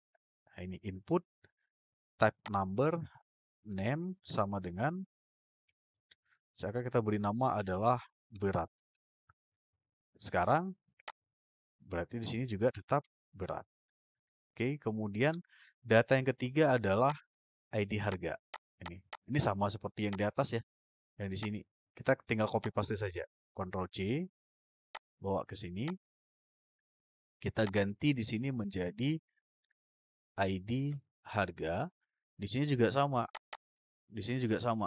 Pelanggan ini kita ganti menjadi sesuai nama di sini. Nah, harga. Ini kan select ID belum kita beri nama. Name sama dengan, kita beri namanya adalah harga. Oke, kita bawa ke sini. Ini menjadi harga. Dah, kemudian yang terakhir adalah tanggal selesai. Ya, tanggal selesai ini kan berupa date ya. Date, sekarang kita tulis kayak gini. Tanggal selesai sama dengan variabel post. Nah, kita beri nama di sini apa namanya tadi? Data transaksi, buka lagi. Tanggal selesai. Ini kan belum ada namanya. Kita beri nama name sama dengan kita beri adalah tanggal selesai. Dah. Kemudian kita tuliskan nama di sini juga, name di sini. Oke. Dah. Sekarang itu yang untuk data yang di atas di sini udah kita ambil. Sekarang untuk pengambilan data array. Ini kan data array ini nanti kan ada jenis cucian dan jumlah cucian. Dua buah data ini dia bersifat array. Array artinya tergantung dari jumlah data yang dipilih di sini. Nah, sekarang kita akan jadikan dia sebagai array supaya kita membedakan dia. Kita jadikan kayak gini. Ambil data yang akan kita jadikan sebagai inputan array. Ya, caranya kayak gini. Tetap sama. Jenis pakaian kita beri nama array. Ini variabel ya. Variabel post. Nah, name di sini. Kita beri nama di sini misalkan adalah apa namanya tadi? Sini. Jenis ya, name-nya belum ada kan? Ini select name, kita beri namanya adalah jenis pakaian. Dah jenis pakaian ini bawa ke sini. Oke, satu. Kedua adalah jumlah pakaian array. Sama dengan variabel post. Namanya di sini kita beri nama jumlah mana ya? Ini ya. Ini jumlah nih. Jumlahnya kita beri nama name-nya adalah jumlah pakaian. Ini kita copy, kita bawa ke sini, di name di sini. Oke, nah sekarang pemanggilan data untuk yang sesuai yang diinput di sini udah selesai tuh. Udah kita simpan ke dalam variabel-variabel sendiri. Sama juga yang data cucian array juga sudah kita simpan ke dalam variabel yang telah kita buatkan ini. Nah, sekarang berikutnya apa? Kita akan buatkan sebuah validasi dulu. Validasi untuk mencegah data ini ya, data inputan kosong. Artinya ketika nanti misalkan ada dia inputannya tidak ada inputan apa-apa, misalkan tidak memilih apa-apa, maka misalkan berat tidak diisi, maka ketika diklik simpan transaksi akan muncul validasi tolong diisikan dulu beratnya berapa. Data belum lengkap seperti itu. Jadi kita buat validasi sederhana saja. Cara seperti ini. If jika format if kayak gini. Kita buat validasinya yang pertama kita akan empty. Jika kosong ya. Jika kosong, misalkan adalah inputan pelanggan ID, kemudian kita buat operator perbandingan OR. OR ya, ini operator perbandingan OR. Empty variabel berat, kemudian juga sama OR empty variabel ID harga, ini juga OR lagi, empty variabel tanggal selesai, maka jika 4 inputan itu kosong, kita beri keterangan di sini adalah dalam kode JavaScript. Ini kode JavaScript. Script. Kita tutup. Ini kode JavaScript sederhana, hanya menggunakan arlet ya. Arlet. Kayak gini. Cukup kayak gini saja. Udah, kita beri nama. Misalkan, tolong lengkapi semua isian data. Kemudian apabila misalkan dia tidak melengkapi, maka Windows history dia balik lagi ya. Back artinya dia balik lagi ke inputan semula. Jadi seperti itu. Nah, sekarang kemudian berikutnya di bawah adalah apabila 4 ya. Apabila 4 ini tidak diisi apa-apa. Sekarang yang kedua untuk data array ini. Apabila data array ini misalkan nanti kita akan buatkan kayak gini. Apabila dia misalkan di sini dihapus, ini kan oke ya. Misalkan dia nanti di sini kita buat validasinya untuk membuat ada human error yang terjadi. Misalkan kondisinya adalah ketika dia memaksakan nanti bisa terhapus ini, ketika dia ngirim akan muncul keterangan validasi bahwa harus ada satu jenis cucian dan jumlah cuciannya. Walaupun sebenarnya validasi ini nggak terlalu penting. Artinya kalau tidak ada data di sini, ketika dia simpan transaksi, maka dia akan tetap diberikan validasi terlebih dahulu. Jadi gitu ya, caranya kayak gini. If lagi ke bawah,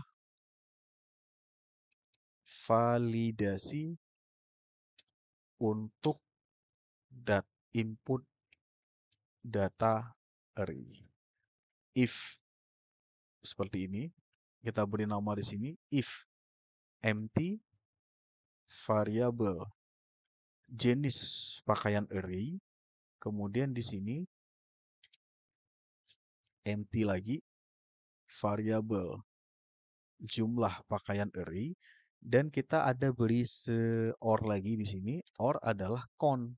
Count artinya jumlah, dan jika jumlah jenis pakaian array ini ya tidak sama dengan count variabel jumlah pakaian array, maka kita munculkan pesan di sini. Kita munculkan pesan, echo lagi seperti yang di atas.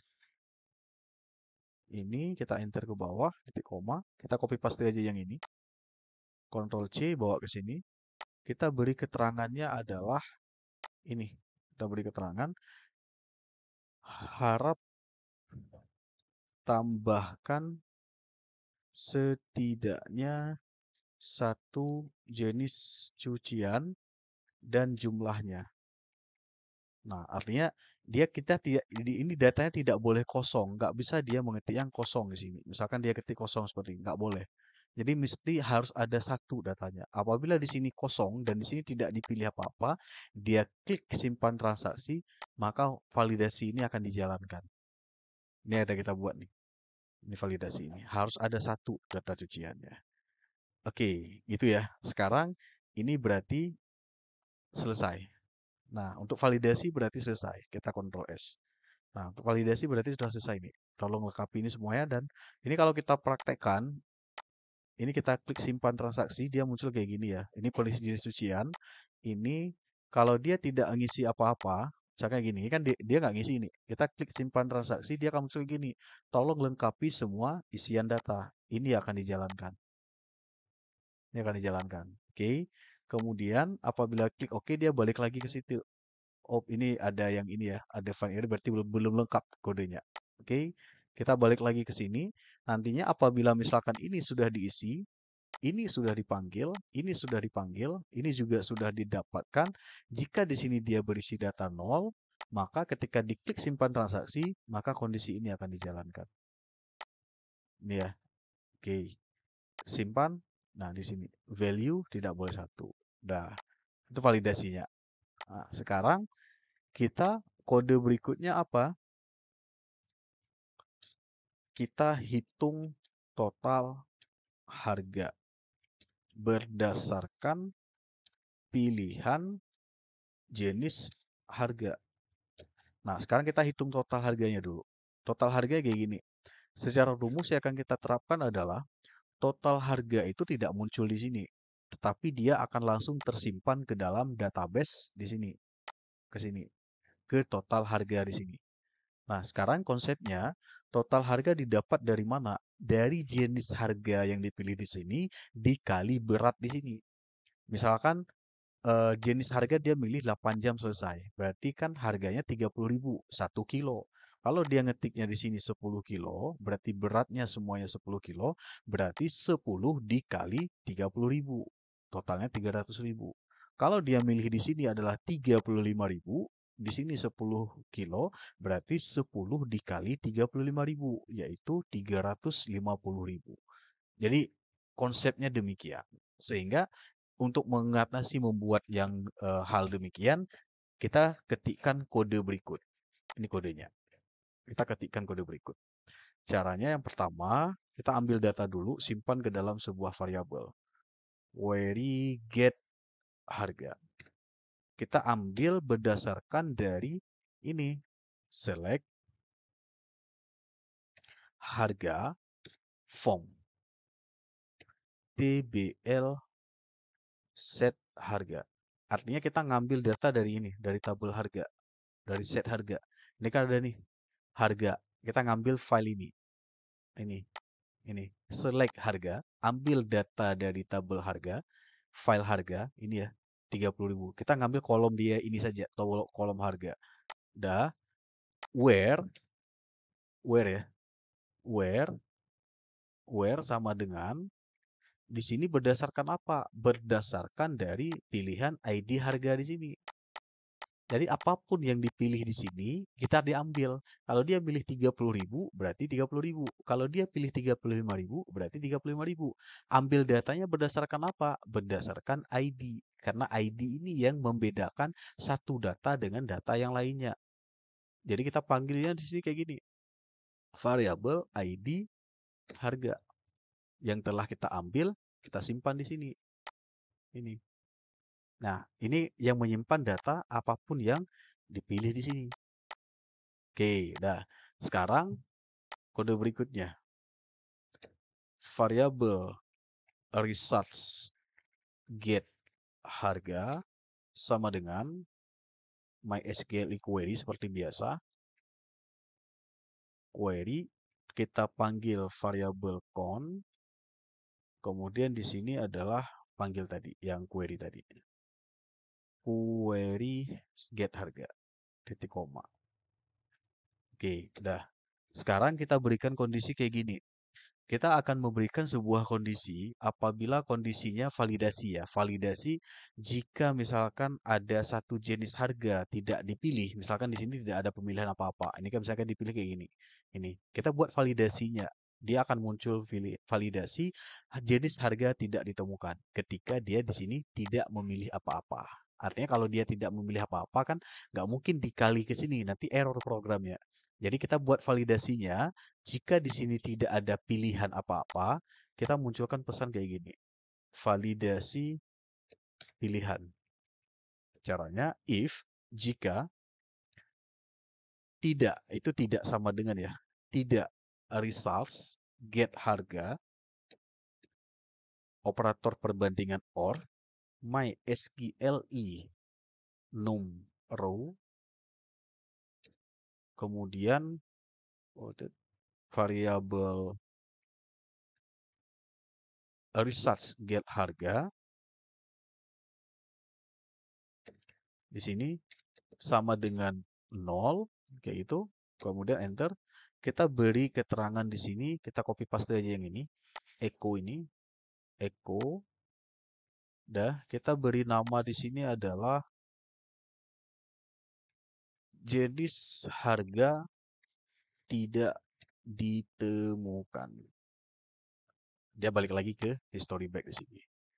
Oke, sekarang validasi sudah selesai. Sekarang berikutnya adalah kita hitung total harga. Hitung total harga kita buat sebuah variabel. Artinya jika dia memilih di sini 8 jam selesai, maka harga 30.000 dikali inputan di sini. Harga berat kilogramnya berapa. Kita simpannya ke dalam sebuah variabel. Kita beri nama saja variabel total harga sama dengan harga. Ini ya, kayak gini, sorry salah. Ini namanya kita buat sebuah variabel harga, data harga sama dengan MySQLi fetch asok yang ini kita gunakan fungsi tersebut variabel result get harga titik koma.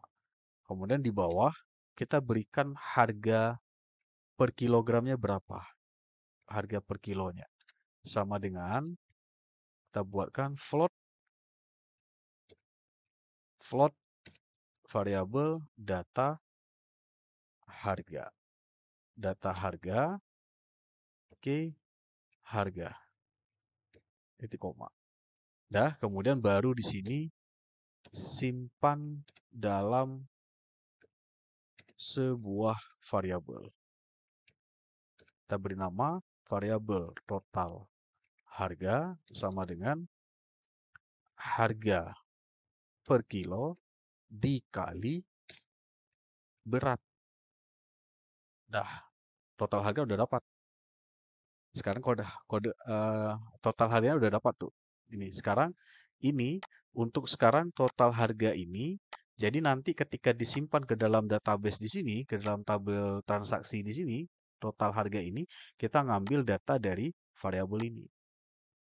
Sehingga variabel total harga inilah yang akan menyimpan berapa harga perkalian dari harga ini dikali berat di sini, inputan di sini. Ini berat ini kita ngambil dari ini variabel berat yang kita untuk menyimpan data inputan di sini tadi.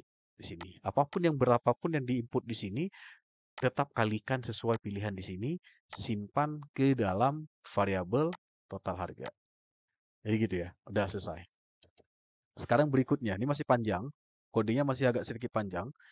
Kemudian sekarang kita akan buatkan generate kode transaksi otomatis. Nah, apa maksud generate kode? Ini hasil jadinya seperti ini nanti.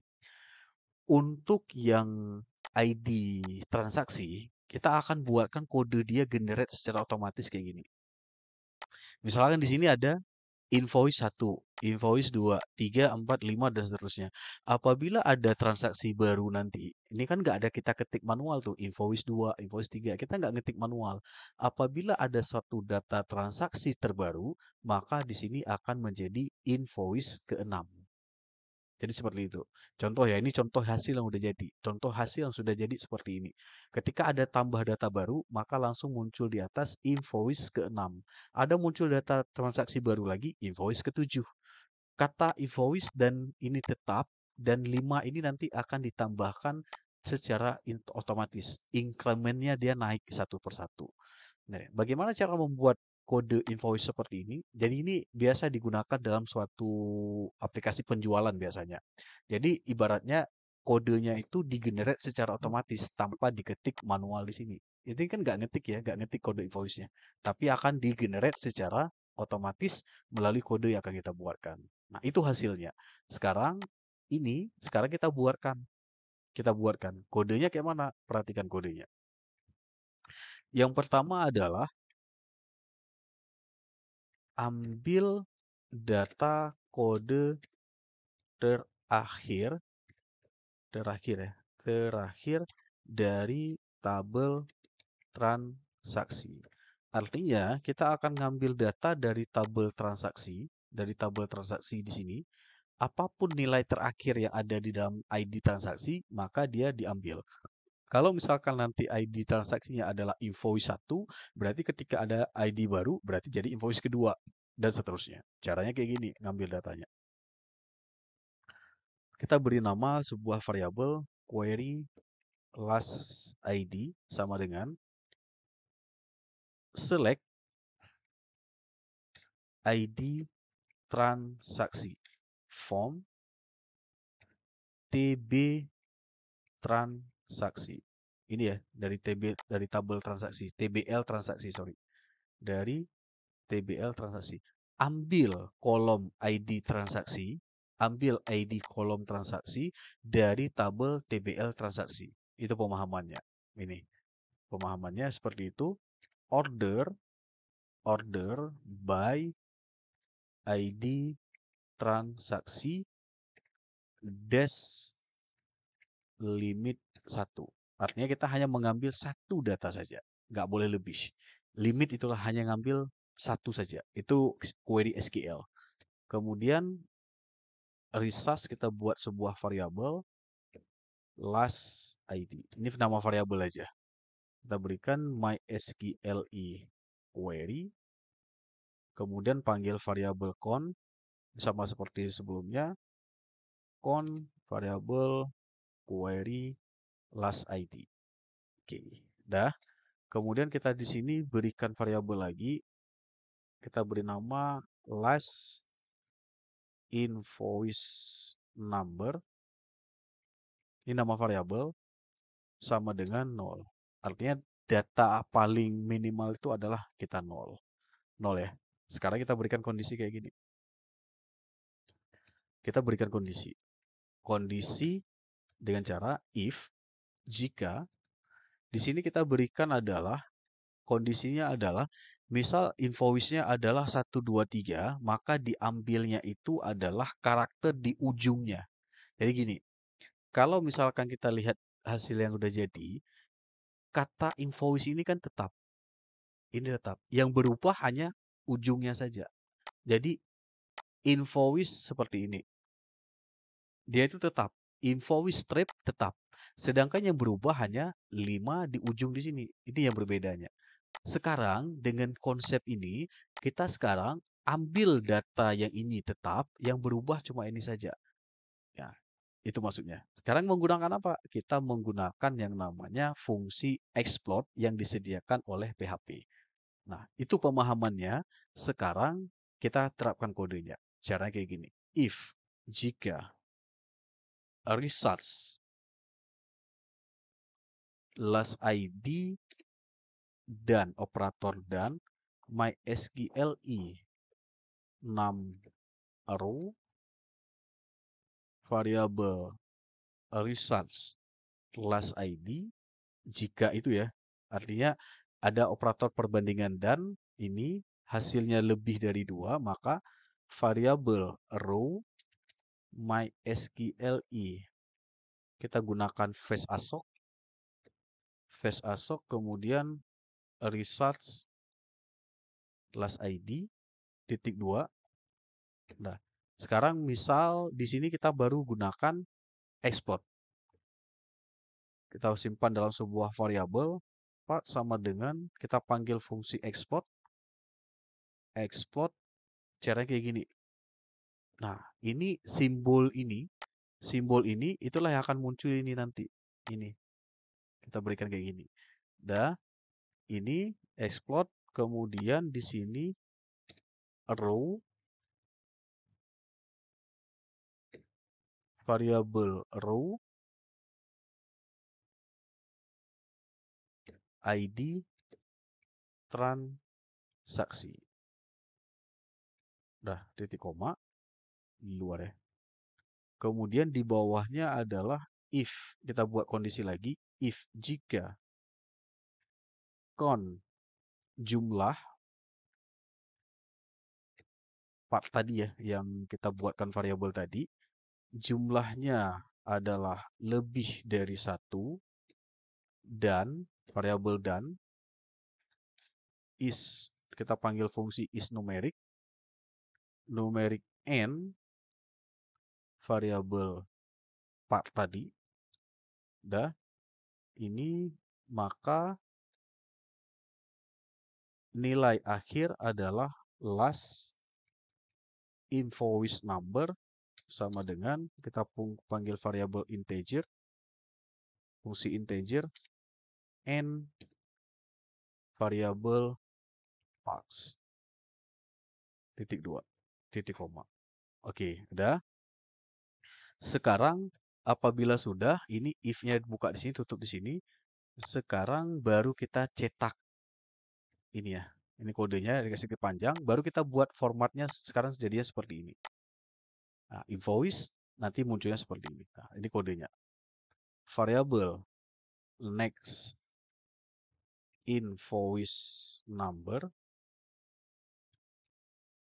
sama dengan variabel last invoice number tambah 1. Ini operator. Nah, tambah 1. Kemudian kita buat formatnya ID transaksi generate sama dengan kita buat format invoice kayak gini ya. Strip baru kita panggil variabelnya. Next ini ya kayak gini ya. Nah, next ini variabel ini maksudnya invoice number. Dah cukup. Ctrl S. Nah, artinya ini kode untuk yang menggenerate data secara otomatis sehingga akan muncul data yang bentuknya seperti ini. Nah, ini kodenya. Jadi untuk membuat yang kode otomatis yang bentuknya seperti ini berdasarkan data yang ada di dalam tabel database, kode yang digunakan ini dia. Dari sini sampai kemari. Itu dia kodenya. Silakan dipahami dari penjelasan saya sebelumnya. Kode berikutnya, kita akan coba mengetikkan untuk mulai untuk transaksi database. Artinya kita akan coba menyimpan data untuk kita simpan, kirimkan ke dalam tabel database kita. Tapi sebelumnya kita akan coba tambahkan kode ini terlebih dahulu ya. Ini namanya adalah kita mulai menggunakan yang namanya memastikan atomicity ya. Atu ya. Nah, apa ini? Atomicity ini kalau kita search di Google, dia perintahnya seperti ini ya. Sini, kemudian enter. Di sini dijelaskan bahwa konsep penting ya, artinya dalam pemrosesan transaksi, yang artinya bahwa dengan kita menerapkan ini, kita bisa menjamin bahwa setiap transaksi dijalankan sepenuhnya atau tidak dijalankan sama sekali.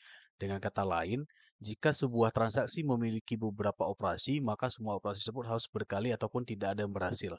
Karena kita nanti akan menyimpan data ke dalam dua buah tabel sekaligus ya. Ada ke tabel transaksi dan ada ke tabel jenis cucian. Maka kita perlu menerapkan kode ini. Kodenya ini adalah dia. MySQLi begin transaction kayak gini. Panggil variabel koneksi. Kemudian berikutnya kita berikan sebuah nilai variabel boolean untuk memastikan transaction successful ya. Successful kita beri nilainya adalah true. Jadi nanti ketika misalkan dia bernilai true, maka dia akan tersimpan. Oke, kemudian sekarang kita akan mengetikkan insert query data ke tabel database. Nah, sekarang coba perhatikan. Ini kode yang akan kita ketikkan mungkin akan sedikit berbeda. Bukan sedikit berbeda, tapi berbeda dengan yang ketika kita belajar di video sebelumnya ya. Jadi kalau maksudnya, kalau di tabel pelanggan, kalau di proses pelanggan, kita menginput datanya itu hanya cukup mengirimkan data seperti ini saja. Artinya ini udah berhasil. Nah, cukup seperti ini saja sebenarnya. Nah, ini di video ini, di dalam aksi transaksi, kita coba membuatnya dengan menggunakan pemahamannya tentang menggunakan yang namanya prepared statement. Artinya untuk lebih aman lagi ya, atau lebih dalam menjaga keamanan insert data itu lebih terjamin lagi. Jadi kalau mau gunakan yang bentuk seperti tadi, yang seperti ini ya, yang bentuknya misalkan yang bentuknya seperti ini, ya silahkan saja. Tetapi karena untuk yang bentuk seperti ini kita sudah terbiasa untuk menginput datanya, sekarang coba kita belajar dengan cara yang lainnya, yaitu dengan menggunakan namanya MySQLi Prepared Statement. Artinya kita akan menyimpan data dengan cara yang lainnya. Cara gimana? Coba perhatikan. Pertama kita tuliskan try catch terlebih dahulu untuk kita memonelisir error. Ini artinya try ini kita akan gunakan nanti untuk mendetes yang namanya ketika ada terjadi kesalahan yang tidak terduga, itu nanti akan dibatalkan transaksinya dan dia akan dimunculkan terjadi kesalahannya di mana. Itu namanya try catch exception. Jadi kalau misalkan kita beri nama nanti di sini ada namanya catch kayak gini, catch, kemudian di sini kita berikan exception, exception yang bentuknya seperti ini. Jadi nanti guna kode ini buat apa? Kalau kita copy kode ini, kita Ctrl C, kita coba seperti biasa ya di dalam ini. Ini kalau kita enter, dia akan diberikan data kayak gini. Try-catch ini artinya adalah untuk menangani pengecualian apabila error. Ini aja. Jadi artinya ketika nanti kita ada terjadi kegagalan dalam sisi proses pengiriman datanya, dia nanti akan diberikan kesalahan atau pengecualian. Selama eksekusi kode itu terjadi, maka kontrol program akan dialihkan ke block catch. Artinya, jika memang istilahnya ada terjadi error, pada keterangan di sini adalah variabel yang menyimpan objek pengecualian, Anda dapat melakukan tindakan seperti menampilkan pesan kesalahan, mencatat kesalahan, dan melakukan tindakan pemulihan atau koreksi. Di sini bisa diperhatikan ya, apa itu yang kode yang kelebihan menggunakan try-catch juga ada disebutkan ini. Artinya kita bisa mempermudah penanganan kesalahan dan pemulihan. Artinya karena kita akan menyimpan data transaksi, jadi kita perlu memastikan ketika ada terjadi kesalahan nanti apa kesalahannya. Jadi dia akan langsung dimunculkan dan kita bisa langsung mendeteksi kesalahan tersebut untuk memperbaikinya. Jadi gitu ya. Jadi silahkan gunakan kode ini. Kemudian di dalam try-nya, di sini kita buatkan query. Buat query SQL yaitu insert. Caranya kayak gini. Variabel query kita beri nama insert transaksi sama dengan kita tetap berikan kayak gini saja. Insert into nama tabel. Nama tabelnya apa? Kalau kita lihat nama tabelnya di sini adalah TBL transaksi. Kita langsung ketikkan TBL transaksi. Kemudian kita ketikkan item-item yang akan menjadi inputan kita. Yang pertama adalah ID transaksi, tanggal transaksi. ID transaksi, tanggal transaksi, kemudian pelanggan ID, kemudian ada ID harga, berikutnya ada berat, berikutnya ada tanggal selesai, berikutnya ada total harga ya. Total harga. Yang terakhir adalah status ya. Ini disesuaikan aja dengan yang ada di dalam tabel transaksi di sini. Ini ya, berikutnya adalah status. Oke. Kemudian di sini kita enter ke bawah biar nggak terlalu panjang. Kita ketikkan di sini values. Di sini kita berikan datanya. Perbedaannya di sini kita berikan karena kita menggunakan prepared statement. Prepared statement untuk keamanan data, kita di sini gunakan tanda ini. Jadi untuk ID transaksi, kita berikan tanda seperti ini. Itu berarti untuk ID transaksi. Tanggal transaksi ini artinya adalah kita mengambil data tanggal dari komputer kita. Jadi artinya ketika diinput data di sini, ketika terjadi input data, kita kan nggak ada pilihan tuh tanggal berapa transaksinya.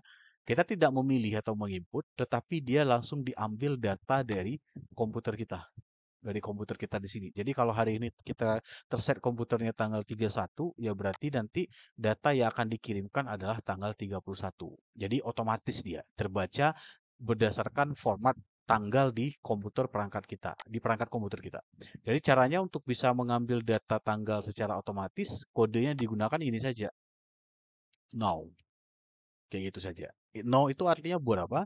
Seperti saya jelaskan tadi, untuk mengambil data tanggal sekarang. Gitu ya. Oke. Kemudian di sini nanti no ini kalau mau diberikan apa namanya keterangannya apakah yes, that atau itu silahkan diketik aja di sini. Jadi caranya kayak gini. Saya beri keterangan format now di PHP. Kayak gini ya. Jadi kalau kita klik di sini, fungsi now ini adalah di sini sudah dijelaskan ya, ini ya, tanggal dan waktu. Jadi kalau misalkan mau mengambil ini saya jelaskan ambil yang ini saja. Ini, kalau misalkan mau mengambil data, dia nanti jadinya seperti ini. Ini argumen. Jadi kalau kita gunakan fungsi now, maka dia akan diambil datanya disimpan nanti dalam format tahun, bulan, dan tanggal. Kemudian ini termasuk jamnya juga, jam. Nah, di sini berarti kalau kita menggunakan fungsi now ini, kalau kita menggunakan fungsi now, berarti penomoran tipe data di dalam database kita, kalau kita lihat di sini kan, ini ya, tanggal transaksi, kita kan ngesetnya date ya. Sedangkan date, kalau kita menggunakan fungsi now di sini, berarti di sini kalau kita lihat dia menyimpannya adalah tahun, bulan, hari, dan termasuk jamnya. Berarti di sini kita nggak boleh berikan jam, nggak boleh berikan date. Kita harus mengubahnya menjadi, ini ya, ini coba diperhatikan, mengubahnya menjadi bukan hanya date, tetapi adalah date time. Ini, date time, tanggal dan waktu. Sehingga karena kita menggunakan fungsi now, berarti dua-duanya akan disimpan. Karena hasil akhirnya tersimpannya format tanggal dan jam. Jadi gitu ya. Jadi kalau misalkan nanti menggunakan yang date-nya saja, berarti gunakan fungsi ini. Date ini saja. Ini, date kayak gini. Hanya date buka kurung YMD. Tutup kurung, nggak pakai jam. Jadi silahkan disesuaikan saja. Nah, dalam contoh ini saya mengubahnya ke date. Nanti kalau ada error, kita coba perbaiki kembali. Saya coba save.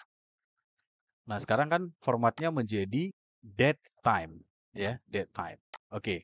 Nah, sekarang kita balik lagi ke sini. Sekarang setelah now adalah pelanggan ID. Di sini karena ini saya kecilkan dulu. Pelanggan ID, ID harga, berat, tanggal selesai, total harga, dan status kita berikan tanda ini saja, tanda tanya seperti ini ya. Nanti datanya kita ngambil dari yang berdasarkan data yang ada di sini. Caranya kayak ini. Karena kita menggunakan prepared statement. Ada berapa nih? 1, 2, 3, 4, 5, 6. Berarti kita cukup pakai saja 1, 2, 3, 4, 5, 6. Cukup seperti itu saja, tutup. Dah. Berarti ini ada 1, 2, 3, 4, 5, 6, 7, 8. Kalau kita hitung di sini 8, benar ya? Oke. Nah, sekarang kita gunakan sekarang untuk yang ini. Kita gunakan salah satu fungsi untuk dalam PHP yaitu prepared statement ya. Gunakan fungsi prepared statement untuk keamanan. Nah, fungsinya ini digunakan. STMT ini nama variabel aja. Transaksi. Jadi kalau saya bilang nama variabel itu sebenarnya bebas. Jadi kebetulan saya berikan nama tersebut.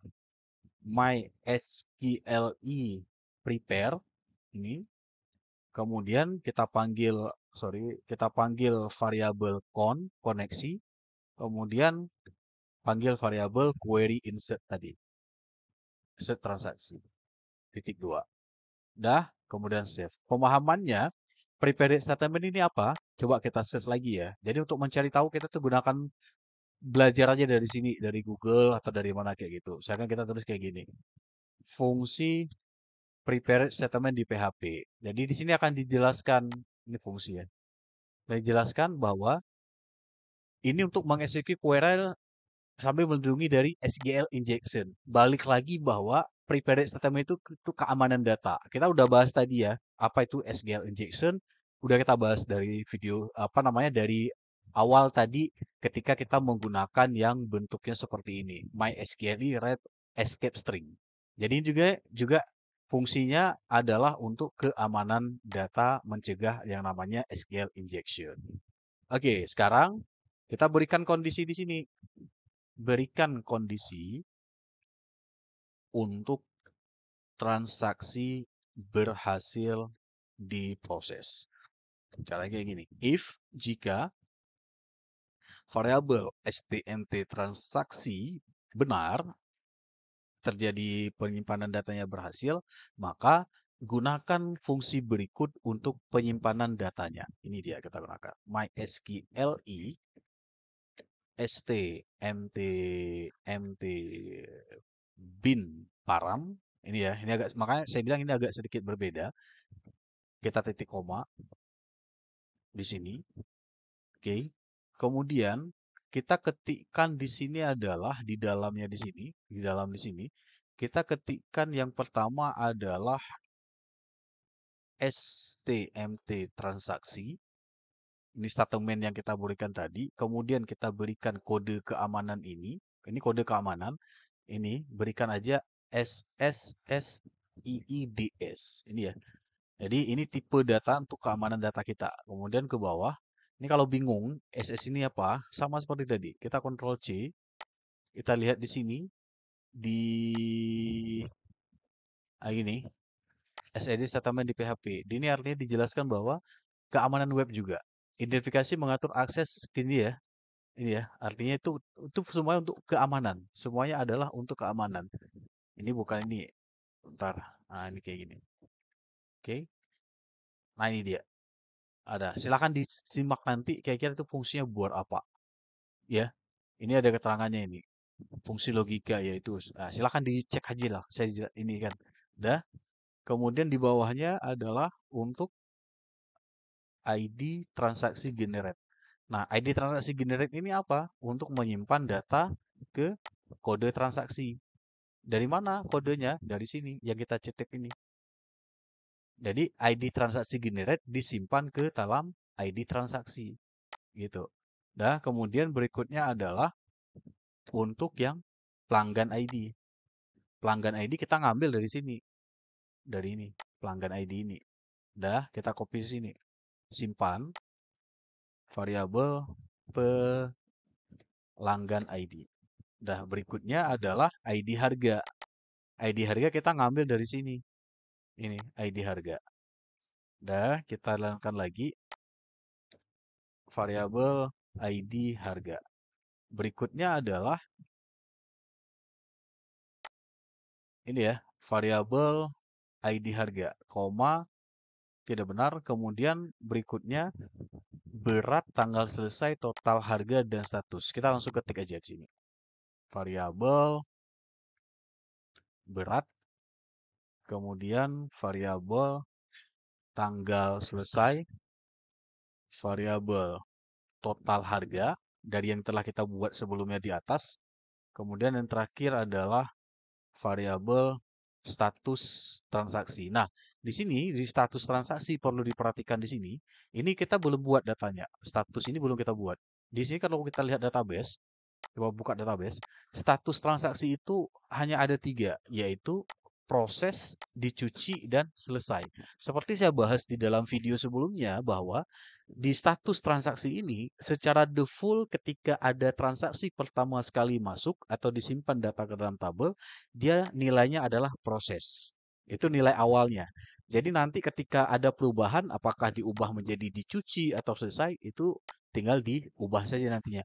Artinya, ketika ada data transaksi baru disimpan ke dalam tabel transaksi, data awalnya, nilai awalnya adalah proses. Jadi untuk membuat demikian, caranya kayak gini. Kita buat sebuah variabel dulu. Kita buat sebuah variabel untuk menyimpan data proses tersebut. Bisa kita buat di sini atau dimanapun juga boleh. Misalkan set nilai awal untuk variabel variabel proses. Status ya. Status transaksi. Dah, kita beri nama adalah di sini status variabel transaksi atau nama apa saja juga boleh, itu variabel. Kita beri nilainya adalah proses. Titik dua. Nah, nilai dari variabel ini kita simpan ke dalam status ini. Jadi cukup kita panggil di sini aja kayak gini, status transaksi. Udah selesai. Ya, nah sekarang coba diperhatikan di sini. Ini adalah prepared statement. Ini tipe data yang akan kita simpan dalam hal keamanan. Dan ini var ini adalah variabel. Artinya SID generate ini disimpan untuk ID transaksi. Pelanggan ID disimpan untuk yang tanggal transaksi. Oh ini pelanggan ID. Kemudian ID harga disimpan ke sini. Jadi gitu ya. Berat ini dia. Tanggal selesai ke sini, total ke sini, status ke sini. Jadi kuncinya seperti itu. Nah, oke. Sekarang karena kita ada memberikan kondisi di sini, if berarti di sini ada else. Else, else kayak gitu ya. Else di sini eh tapi di atas sebelum else kita berikan kondisi kayak gini. Jika ada terjadi error, kita berikan warning. Berikan warning ya. Berikan notifikasi jika terjadi error simpan data. Kita buat kayak gini. If jika tidak MySQLi STMT execute yang ini ya. Kemudian kita beri nama STMT transaksi yang ini, maka munculkan pesan ya. Tidak ini ya, transaksi yang kita sebelumnya setnya adalah true, sekarang menjadi false. Artinya ini kan transaction successful. Ini kan variabel ini. Yang pertama tadi kita set nilainya adalah tipe data boolean true. Apabila misalkan terjadi kesalahan, maka dia sekarang bernilai false. Ini dia. Apabila bernilai false, maka munculkan pesan dalam bentuk notifikasi. Notifikasi pesannya seperti ini ya. Kita berikan pesan aja, copy paste saja yang di atas. Ini, Ctrl C, echo ini. Kita scroll ke bawah. Oke, kita beri nama Ctrl S aja biar rapi. Saya rapikan dulu. Oke, kita beri nama di sini adalah error saat menyimpan transaksi utama. Nah, di sini kita nggak munculkan error ini, tapi kita memunculkannya adalah dengan cara seperti ini. Ini kan kita nggak pakai arlet ya. Sorry, ini salah. Saya nggak pakai script. Ini nggak pakai script. Nggak pakai JavaScript maksudnya. Kita berikan kayak gini saja. Echo. Oke. Echo-nya adalah munculkan kata error saat menyimpan transaksi utama karena kita ada menggunakan try ini. Jadi dia di dalam log nanti akan dimunculkan errornya kenapa. Kita munculkan errornya mysqli ini seperti ini ya. Ini, ntar, ini nggak ada ini. Kayak gini aja. Udah. Kemudian di sini kita ketikkan mysqli mysqli stmt error. Ini ya, error. Jadi munculkan errornya stmt transaksi. Nah, udah gitu aja. Jadi ketika ada apa namanya terjadi error, kita nanti bisa melihat apa error yang terjadi karena kita ada menggunakan try catch yang ini. Ini juga sama nih try catch ini. Dia masih dalam blok try, bukan di dalam ini. Itu ya. Kemudian di bawah di sini kita tutupkan mysqli close ya. stmt close, tutup koneksinya. Kemudian stmt transaksi titik 2. Oke, Ctrl S. Nah, sekarang apabila berhasil di sini kan is ftmp apabila berhasil ya disimpan data, ini apabila kita mencatat apabila terjadi ada log error, else di sini kita berikan kondisinya adalah untuk yang sama ya, sama seperti ini ya. Sama seperti ini. Caranya kita copy paste aja yang ini. Nanti kita ubah, Ctrl C, kita ubah. Ini tetap false. Di sini kita ubah menjadi error preparing statement transaksi. Ini kita ganti menjadi bukan stmt error, tapi mysqli error. Di sini kita panggil errornya con, variable con. Udah, gitu aja. Oke. Kemudian masih ada lagi di bawah. Ini ada lagi di bawah. Ada sedikit beberapa baris kode lagi yang akan kita buatkan. Di sini yang akan kita tambahkan lagi adalah ini untuk menyimpan data ke dalam tabel transaksi. Sama seperti kita bahas sebelumnya, ketika kita menyimpan data ini adalah ini kita menyimpan data yang ini dengan ini ke tabel transaksi. Transaksi ya, tabel transaksi sudah selesai. Sedangkan data yang jenis cucian ini kita menyimpan ke dalam tabel jenis cucian ke sini. Ke sini kita simpannya. Jadi kita perlu membuatkan sebuah variabel ini lagi, else lagi di sini. Kemudian di dalam di sini ini ya, di dalam setelah ntar saya lihat dulu kodenya masih di dalam try catch ya.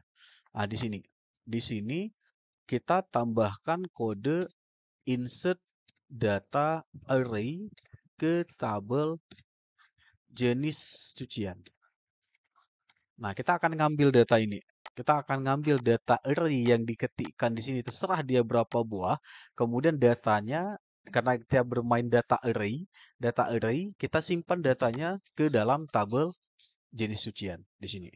Ini kodenya. Ini kodenya. Pertama adalah jika kita berikan kondisi, jika transaction successful, artinya apabila memang ini sukses, transaksi yang ini berhasil disimpan data, maka simpan juga data ke tabel jenis cucian. Artinya kalau berhasil disimpan data ke tabel transaksi, maka simpan juga ke tabel jenis cucian. Namun apabila tabel transaksi tidak berhasil menyimpan data atau terjadi error atau masalah, maka ke tabel jenis cucian juga tidak disimpan data. Itulah validasi yang kita berikan.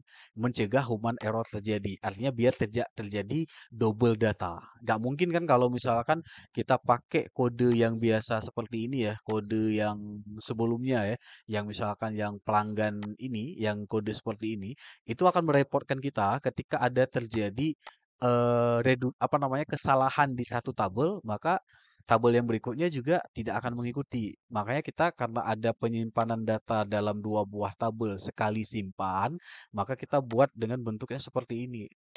Ini ya yang kita bilang tadi, try-cat tadi itu. Oke, gitu ya pemahamannya. Sekarang kita ini tetap sama, kita berikan query. Sekarang perhatikan ya bagaimana saya menyimpan data dinamis ke dalam tabel PHP. Jenis cucian sama dengan kita berikan datanya insert into nama tabel adalah nama tabelnya kalau kita lihat namanya TBL jenis cucian. Kita tulis jenis cucian. Ini sama seperti sebelumnya. Kita tutup. Di sini yang pertama adalah ID. Ini ya, sesuaikan aja dengan ini. Nih, ID transaksi. Kenapa ID jenis kita nggak pakai? Karena dia bersifat auto increment. Jadi dia otomatis tuh. Jadi dia nggak pakai. Jadi langsung di sini ID transaksi. Kemudian pakaian jenis apa nih? Sesuaikan aja dengan nama ini. Jenis ya, jenis dan jumlah. Berarti bukan pakaian jenis. Jenis, jumlah. Udah. Kemudian sama seperti tadi, values. Values yang seperti ini. Kemudian kita ketikkan di sini 3 buah saja. 3 aja. Oke. Udah. Kemudian ke bawah sama seperti sebelumnya variabel stmt jenis cucian sama dengan mysqli prepare panggil query tadi. Query insert jenis cucian. Titik 2, titik koma. Dah, kita Ctrl S. Nah, coba kita lihat ini ada error ya. Bentar saya lihat dulu kenapa error. Oh, ada satu kode yang tinggal di sini. Ada pemanggilan ini variabel con dulu. Variabel con, koma. Oke, udah. Nah, sekarang ini kita enter lagi ke bawah. Ini barulah sekarang kita akan menyimpan datanya dalam bentuk array. Ini sama seperti ini. Ini kodenya. Cuma kita menyimpannya dalam bentuk format array. Kenapa array? Sekali lagi, karena dia jumlahnya tidak terbatas ini. Tergantung dia berapa jumlah ini. Jadi kan tidak diketahui ya. Mau dia pesan simpan 2, ada simpan 5. Jadi itu kita membahasnya adalah dengan menggunakan perulangan for untuk menyimpan data array. Caranya kayak gini. Kita buat if lagi. Di sini adalah dengan cara if buat kondisi jika STMT tadi, STMT jenis cucian itu berhasil menyimpan data, kita buatkan for if, gunakan logika perulangan for. Logika perulangan for ya, untuk simpan data array. Caranya kayak gini. For, ini format for, kita berikan nilai di dalamnya, variabel i sama dengan 0, dia dari data 0. Kemudian kondisi berikutnya variabel i lebih dari jumlah.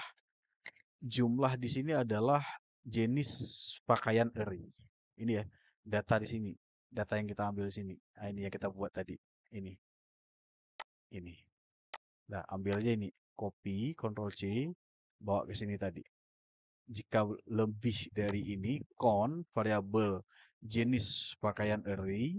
Kemudian di sini buat operator variabel i plus plus. Oke. Nah, itu ya format for ya. Kemudian kita ketikkan lagi di sini pakaian. Oh, sorry ini pakaian jenis. Oke, kita buat sebuah variabel baru. mysqli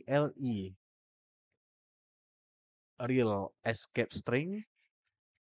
Oke, kemudian sama seperti sebelumnya, jenis pakaian array kita berikan di sini adalah variabel i. Titik dua. Nah, sekarang di sini coba sekarang kita lihat dulu. Ini ya, coba perhatikan dulu biar nanti nggak salah. Kalau kita lihat di atas, ini jenis pakaian array itu ngambil datanya dari jenis pakaian ya. Jenis pakaian. Ini jenis pakaian ini dari mana? Dari variabel di data transaksi di sini. Ini jenis pakaian di sini. Ini name ini. Ini name, kemudian ini jumlah pakaian juga name. Nah, di sini kalau kita lihat di sini, karena kita nanti bermainnya adalah dalam bentuk apa misalkan istilahnya data array. Jadi di sini name di sini ini di dalam PEX ya, dalam PEX data transaksi ini. Di sini kita karena menyimpan data array, di sini tidak boleh diberikan dengan nama seperti ini. Kita harus memberikan simbol data array di sini. Bagaimana caranya? Ini harus dipakai tanda array yang bentuknya seperti ini. Kenapa dipakai simbol array ini? Karena kita menyimpannya tergantung dari berapa jumlah data di sini. Jadi tidak tahu kita berapa jumlah datanya. Jadi konsep array kan dia menyimpan data lebih dari satu. Jadi karena itu di name yang ada di dalam jenis pakaian, jenis cucian, dan di dalam name jumlah pakaian itu harus diberikan simbol array yang bentuknya seperti ini. Itu jangan lupa ya diedit ya, diubah ya. Oke. Nah, sekarang di sini nggak perlu, ini nggak perlu. Nah, sekarang di bawah kita balik lagi ke bawah. Di sini, sekarang nanti dia akan mengambil datanya dalam bentuk array ke-1, kedua, ketiga. Itu pemahaman dari logika perulangan for. Gitu maksudnya ya. Nah, sekarang kita balik lagi ke sini. Sekarang apabila misalkan udah yang data array-nya jenis pakaian disimpan, sekarang untuk yang pakaian jumlah. Data yang kedua sama dengan integer jumlah pakaian array yang di atas sebelumnya ya, yang ini ya, yang ini jumlah pakaian array ini. Dah, kita jadikan dia sebagai data array. Kayak gini. Variabel i. Oke, udah. Dia berada dalam for ya, dalam for. Ini masih dalam for nih. Ini masih dalam for. Sekarang kita buat di sini berikutnya masih dalam for validasi minimal untuk detail item. Kita buat validasinya dulu. Buat validasinya artinya seperti tadi sebelumnya ya, artinya kalau dia tidak lebih dari 0, maka kita buat dia menyimpan data. Jika nanti misalkan kurang dari 0, maka dia akan dimunculkan warning seperti tadi dan tidak akan tersimpan datanya. Kita buat validasi kayak gini. If jika format if, dah, di sini kita berikan tidak empty, tidak kosong, variabel pakaian jenis, kita berikan operator perbandingan dan variabel pakaian jumlah lebih dari 0, maka simpan datanya. Artinya jika ini artinya eh, tidak kosong, artinya jika pilihan di sini tidak kosong, bisa pilih kayak gini kosong, dan ini ya, dan pakaian jumlah lebih dari 0, dan ini nilainya lebih dari 0, bukan, ini kalau kayak gini kurang dari 0, kalau gini kurang dari 0. Tapi kalau satu berarti lebih dari 0, ini kan contohnya. Benar, jika ini tidak kosong, dan pakaiannya jumlah dari 0, maka baru jalankan perintah mysqli stmt bin param, nah sama seperti sebelumnya, artinya simpan datanya, yaitu dengan cara stmt jenis cucian, kemudian kita berikan di sini jenis cucian, koma, kita berikan untuk file ini keamanan SSI Di sini kemudian ada ID transaksi, ID transaksi generate ya. ID transaksi generate untuk menyimpan data ke dalam ini, ID transaksi. Dah, kemudian ini sama seperti sebelumnya sih. Ini kalau mau di enter ke bawah boleh. Kayak gini. Nah, ini dah, ini juga sama, ini titik 2. Dah, ID transaksi generate, kemudian berikutnya adalah untuk jenis. Jenis ya. Kita berikan variabel pakaian jenis, koma, satu lagi adalah pakaian jumlah. Dah, titik 2. Udah selesai. Nah, sekarang apabila sudah, sekarang kita munculkan notifikasinya. Munculkan notifikasi if jika MySQLi STMT execute ya, sama seperti kode di atas, STMT jenis cucian, maka seperti ini, maka ubah transaction successful menjadi false apabila ada kesalahan ya. False, kemudian di sini berikan echo. Ini sama seperti ini. Copy paste juga boleh. Ini echo yang ini nih. Ini. Nih, kita copy paste saja. Copy, Ctrl C, bawa ke sini. Karena konsepnya sama. Ini kita tinggal ganti bukan STMT transaksi, tapi STMT jenis cucian. Oke. Kemudian di bawah kita hentikan loopnya. Hentikan perulangan for dengan menggunakan break titik 2. Nah, itu artinya untuk menghentikan break ya. Ini perulangan ya. Ini kalau kita lihat perulangannya dari sini, tutupnya ke sini. Oke, itu ya perulangan ya. Perulangan dia tutupnya ke sini. Nah, kita hentikan breaknya di sini. Breaknya artinya menghentikan perulangan loop apabila ada error. Jadi kayak gitu. Apabila nggak ada error ya berarti tetap lanjutkan. Oke, kemudian di sini dari for kalau kita klik di sini, tutupnya di sini, di bawahnya kita tutup koneksinya. Tutup koneksi database. Dengan perintahnya adalah mysqli stmt close. Kita berikan stmt jenis cucian. Titik 2. Udah selesai. Nah, selesai sekarang di cat-nya, di cat di sini ada satu lagi kita munculkan untuk yang ini ya, kode errornya. Sebentar, saya lihat dulu. Ini biar nanti nggak bingung. Jenis cucian mana tadi yang ada if di atas for ini ya. Ah, ini tutupnya di sini ya. Ini tutupnya dibuka di sini, tutupnya di sini. Di sini ada else satu lagi. Else. Biar nggak bingung nanti. Else. Udah. Kita tutup di sini adalah dengan perintahnya copy paste yang ini aja. Yang ini. Yang ini. Copy paste aja. Ctrl C, bawa ke sini aja. Karena konsepnya sama. Ctrl V. Di sini kita berikan error preparing statement bukan transaksi jenis cucian. Nanti dimunculkan errornya apa itu errornya. Oke, itu cukup. Sekarang ini ya terakhir yang kita lakukan adalah apabila misalkan datanya berhasil disimpan, maka kita munculkan notifikasi dalam bentuk ini ya, dalam bentuk ini ya. Jika proses penyimpanan data ke tabel transaksi dan tabel jenis cucian berhasil, munculkan sweet alert ya, artinya sweet alert yang bentuknya cantik seperti itu. Nah, untuk memunculkan sweet alert caranya kayak gini.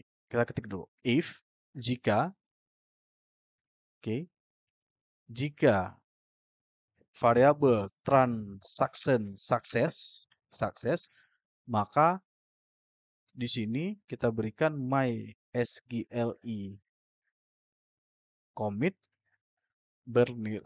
con ya, panggil variabel koneksi con, munculkan pesan echo, udah titik dua. Nah, sekarang di sini juga sama, else-nya else, di sini else jika gagal. Nah, jika gagal, maka munculkan pesan gagal. Di sini kita berikan dengan menggunakan commit rollbacks ya, callback data transaksi. Jadi kayak gini, mysqli rollback sama dengan variabel count. Titik dua. Nanti kita munculkan pesan di sini echo titik dua. Nah, sekarang kita munculkan yang ini yang seperti ini apa namanya pelanggan buka di pelanggan aja, buka di proses pelanggan. Kita munculkan yang ini sweet alert yang bentuknya seperti ini. Nah ini ya kodenya. Caranya kayak gini. Copy aja dulu yang ini di tabel pelanggan di proses pelanggan ya. Ctrl C bawa ke set aksi transaksi di atas juga boleh. Di atas saja. Bukan di sini. Dah di sini. Dah. Kemudian kopikan kode JavaScript-nya ke sini. Nah, copy paste aja dari tabel set pelanggan, proses pelanggan. Ini dia. Ini. Copy, Ctrl C, bawa ke aksi transaksi di sini tadi. Dah, kita munculkan pesannya adalah sukses ya. Ini sukses, kita beri namanya adalah data transaksi laundry berhasil disimpan ke database. Kemudian dia kita arahkan ke tabel transaksi. Dia balik lagi ke situ, return ya. Nah, ini apabila berhasil. Apabila gagal, berarti else di sini. Kita cukup copy paste aja yang ini. Ctrl C, ini biar pas, rapi aja. Dah, ini kita Ctrl C lagi. Ctrl C, bawa apabila dia gagal. Ini gagal, berarti ini gagal. Kita berikan data transaksi gagal disimpan database. Sukses kita ganti menjadi warning. Oke, dia tetap diarahkan ke tabel transaksi apabila dia gagal dalam pemrosesan data. Oke, ini else-nya sudah. Terakhir di cat ini, try cat di sini, dalam try cat berikan kode yang sama seperti yang MySQLi commit ini. Rollback-nya ya, rollback-nya. Kita tuliskan kayak gini. MySQLi rollback variabel con. Titik dua. Kita berikan echo aja lah. JavaScript biasa saja. Dengan perintah script. Kita ketik kayak gini aja biar tidak bingung. Script kemudian alert. Kita berikan alert biasa saja. Terjadi kesalahan tak terduga misalnya. Dan di sini kita munculkan kesalahannya apa? Kesalahannya adalah kesalahan tak terduga di bagian apa gitu. Kita panggilnya kayak gini. Di bagian tak terduga di bagian di sini caranya kayak gini. Caranya ini kita berikan panggil gini. Tanda kutip 2 kemudian string ya. Kayak gini.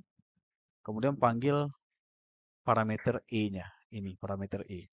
Parameter e titik get message dimunculkan data nanti apa.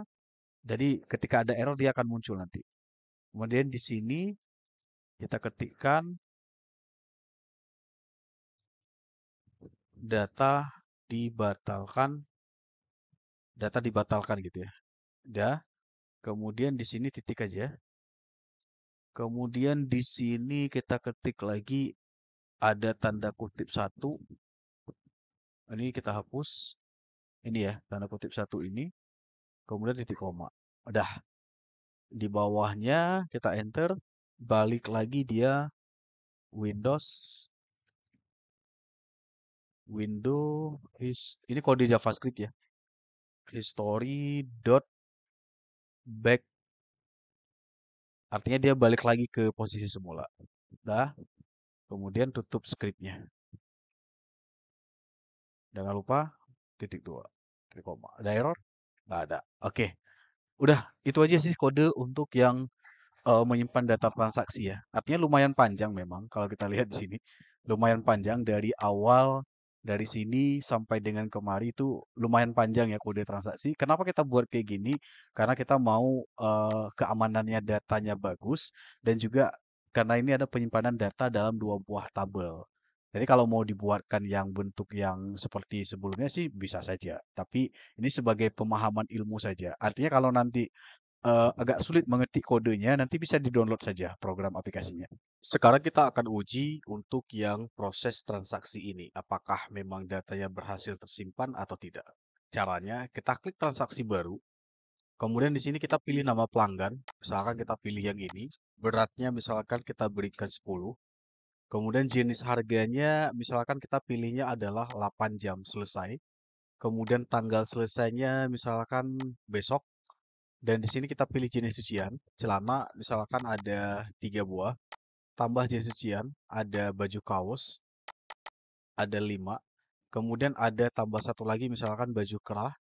Jumlahnya ada 5 juga. Jadi totalnya ada kurang lebih 13 ya. Dengan jumlahnya 10 kilogram. Jadi kita coba tekan tombol simpan transaksi.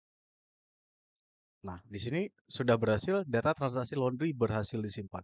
Kalau kita klik OK, maka dia langsung menuju ke tabel dan di sini sudah ada data total harganya berapa, 100.000 dikali ini 10 tadi dengan harganya seperti yang seperti ini. Nah, itu artinya ya dengan kode yang telah kita ketikkan tadi dari awal daripada aksi transaksi di sini, yang kurang lebih memang agak sedikit panjang kodenya, yang seperti ini. Di sini semuanya sedikit panjang. Hasilnya adalah kita sudah berhasil menyimpan data transaksi. Dan coba kita cek di sini, invoice-nya langsung jadi invoice 1. Dan kita cek tabel di dalam database. Dalam tabel database ya, dalam tabel database kita cek di sini sudah ada yang namanya, sebentar. Di sini kalau kita cek dalam tabel database, di tabel transaksi sudah tersimpan data invoice-nya. Kemudian di tabel jenis cucian juga sudah ada itu. Jadi sudah tersimpan celana, baju kaos, baju kerah, dan ini jumlah yang kita simpan tadi. Dia tetap di dalam invoice yang satu. Nanti ketika ada invoice kedua, dia nanti akan invoice kedua. Nah, data ini nanti kita akan munculkan ketika diklik data invoice ini. Ini ya, ini belum kita buat ya. Ini belum kita buat dan juga nanti buah status kita buat di video selanjutnya nanti. Ini secara otomatis jadi invoice 1. Coba kita buatkan invoice kedua. Transaksi baru, Andi misal, berat 5 kilogram, jenis harga dia pilih 4 jam, harganya selesai hari ini juga, celananya misalkan ada 4, kemudian baju kerahnya dia ada 1 aja misal. Kemudian tambah jenis cucian, ada baju kaos, ada 4. Nah, ini berarti yang untuk yang invoice yang kedua. Coba kita simpan. Berhasil. Nah, dia langsung jadi invoice kedua. Seperti itu ya. Jadi nanti ketika ada transaksi baru lagi, jadi invoice ketiga dan seterusnya. Jadi kalau kita cek di sini di dalam tabel database, datanya itu akan disimpan sesuai data invoice-nya. Sini invoice 1 hanya ada celana, baju kaos, dan baju kerah. Berarti ini data ini untuk invoice yang pertama. Kalau yang 414 ini berarti untuk yang invoice yang kedua. Sehingga dengan kita buat model yang seperti ini, datanya itu tidak akan tertukar. Nantinya ketika misalkan mau lihat data detail cuciannya, tinggal diklik di menu invoice di sini. Oke ya, berarti itu source kode yang untuk ini ya, yang sekali lagi source kodenya memang agak sedikit panjang, yang seperti ini. Tapi saya sudah menjelaskan tadi dari awal sampai dengan akhir step by stepnya udah saya ketik semuanya. Jadi tolong nanti dilihat saja dan penjelasannya dalam setiap baris kode juga udah saya berikan penjelasan tadi.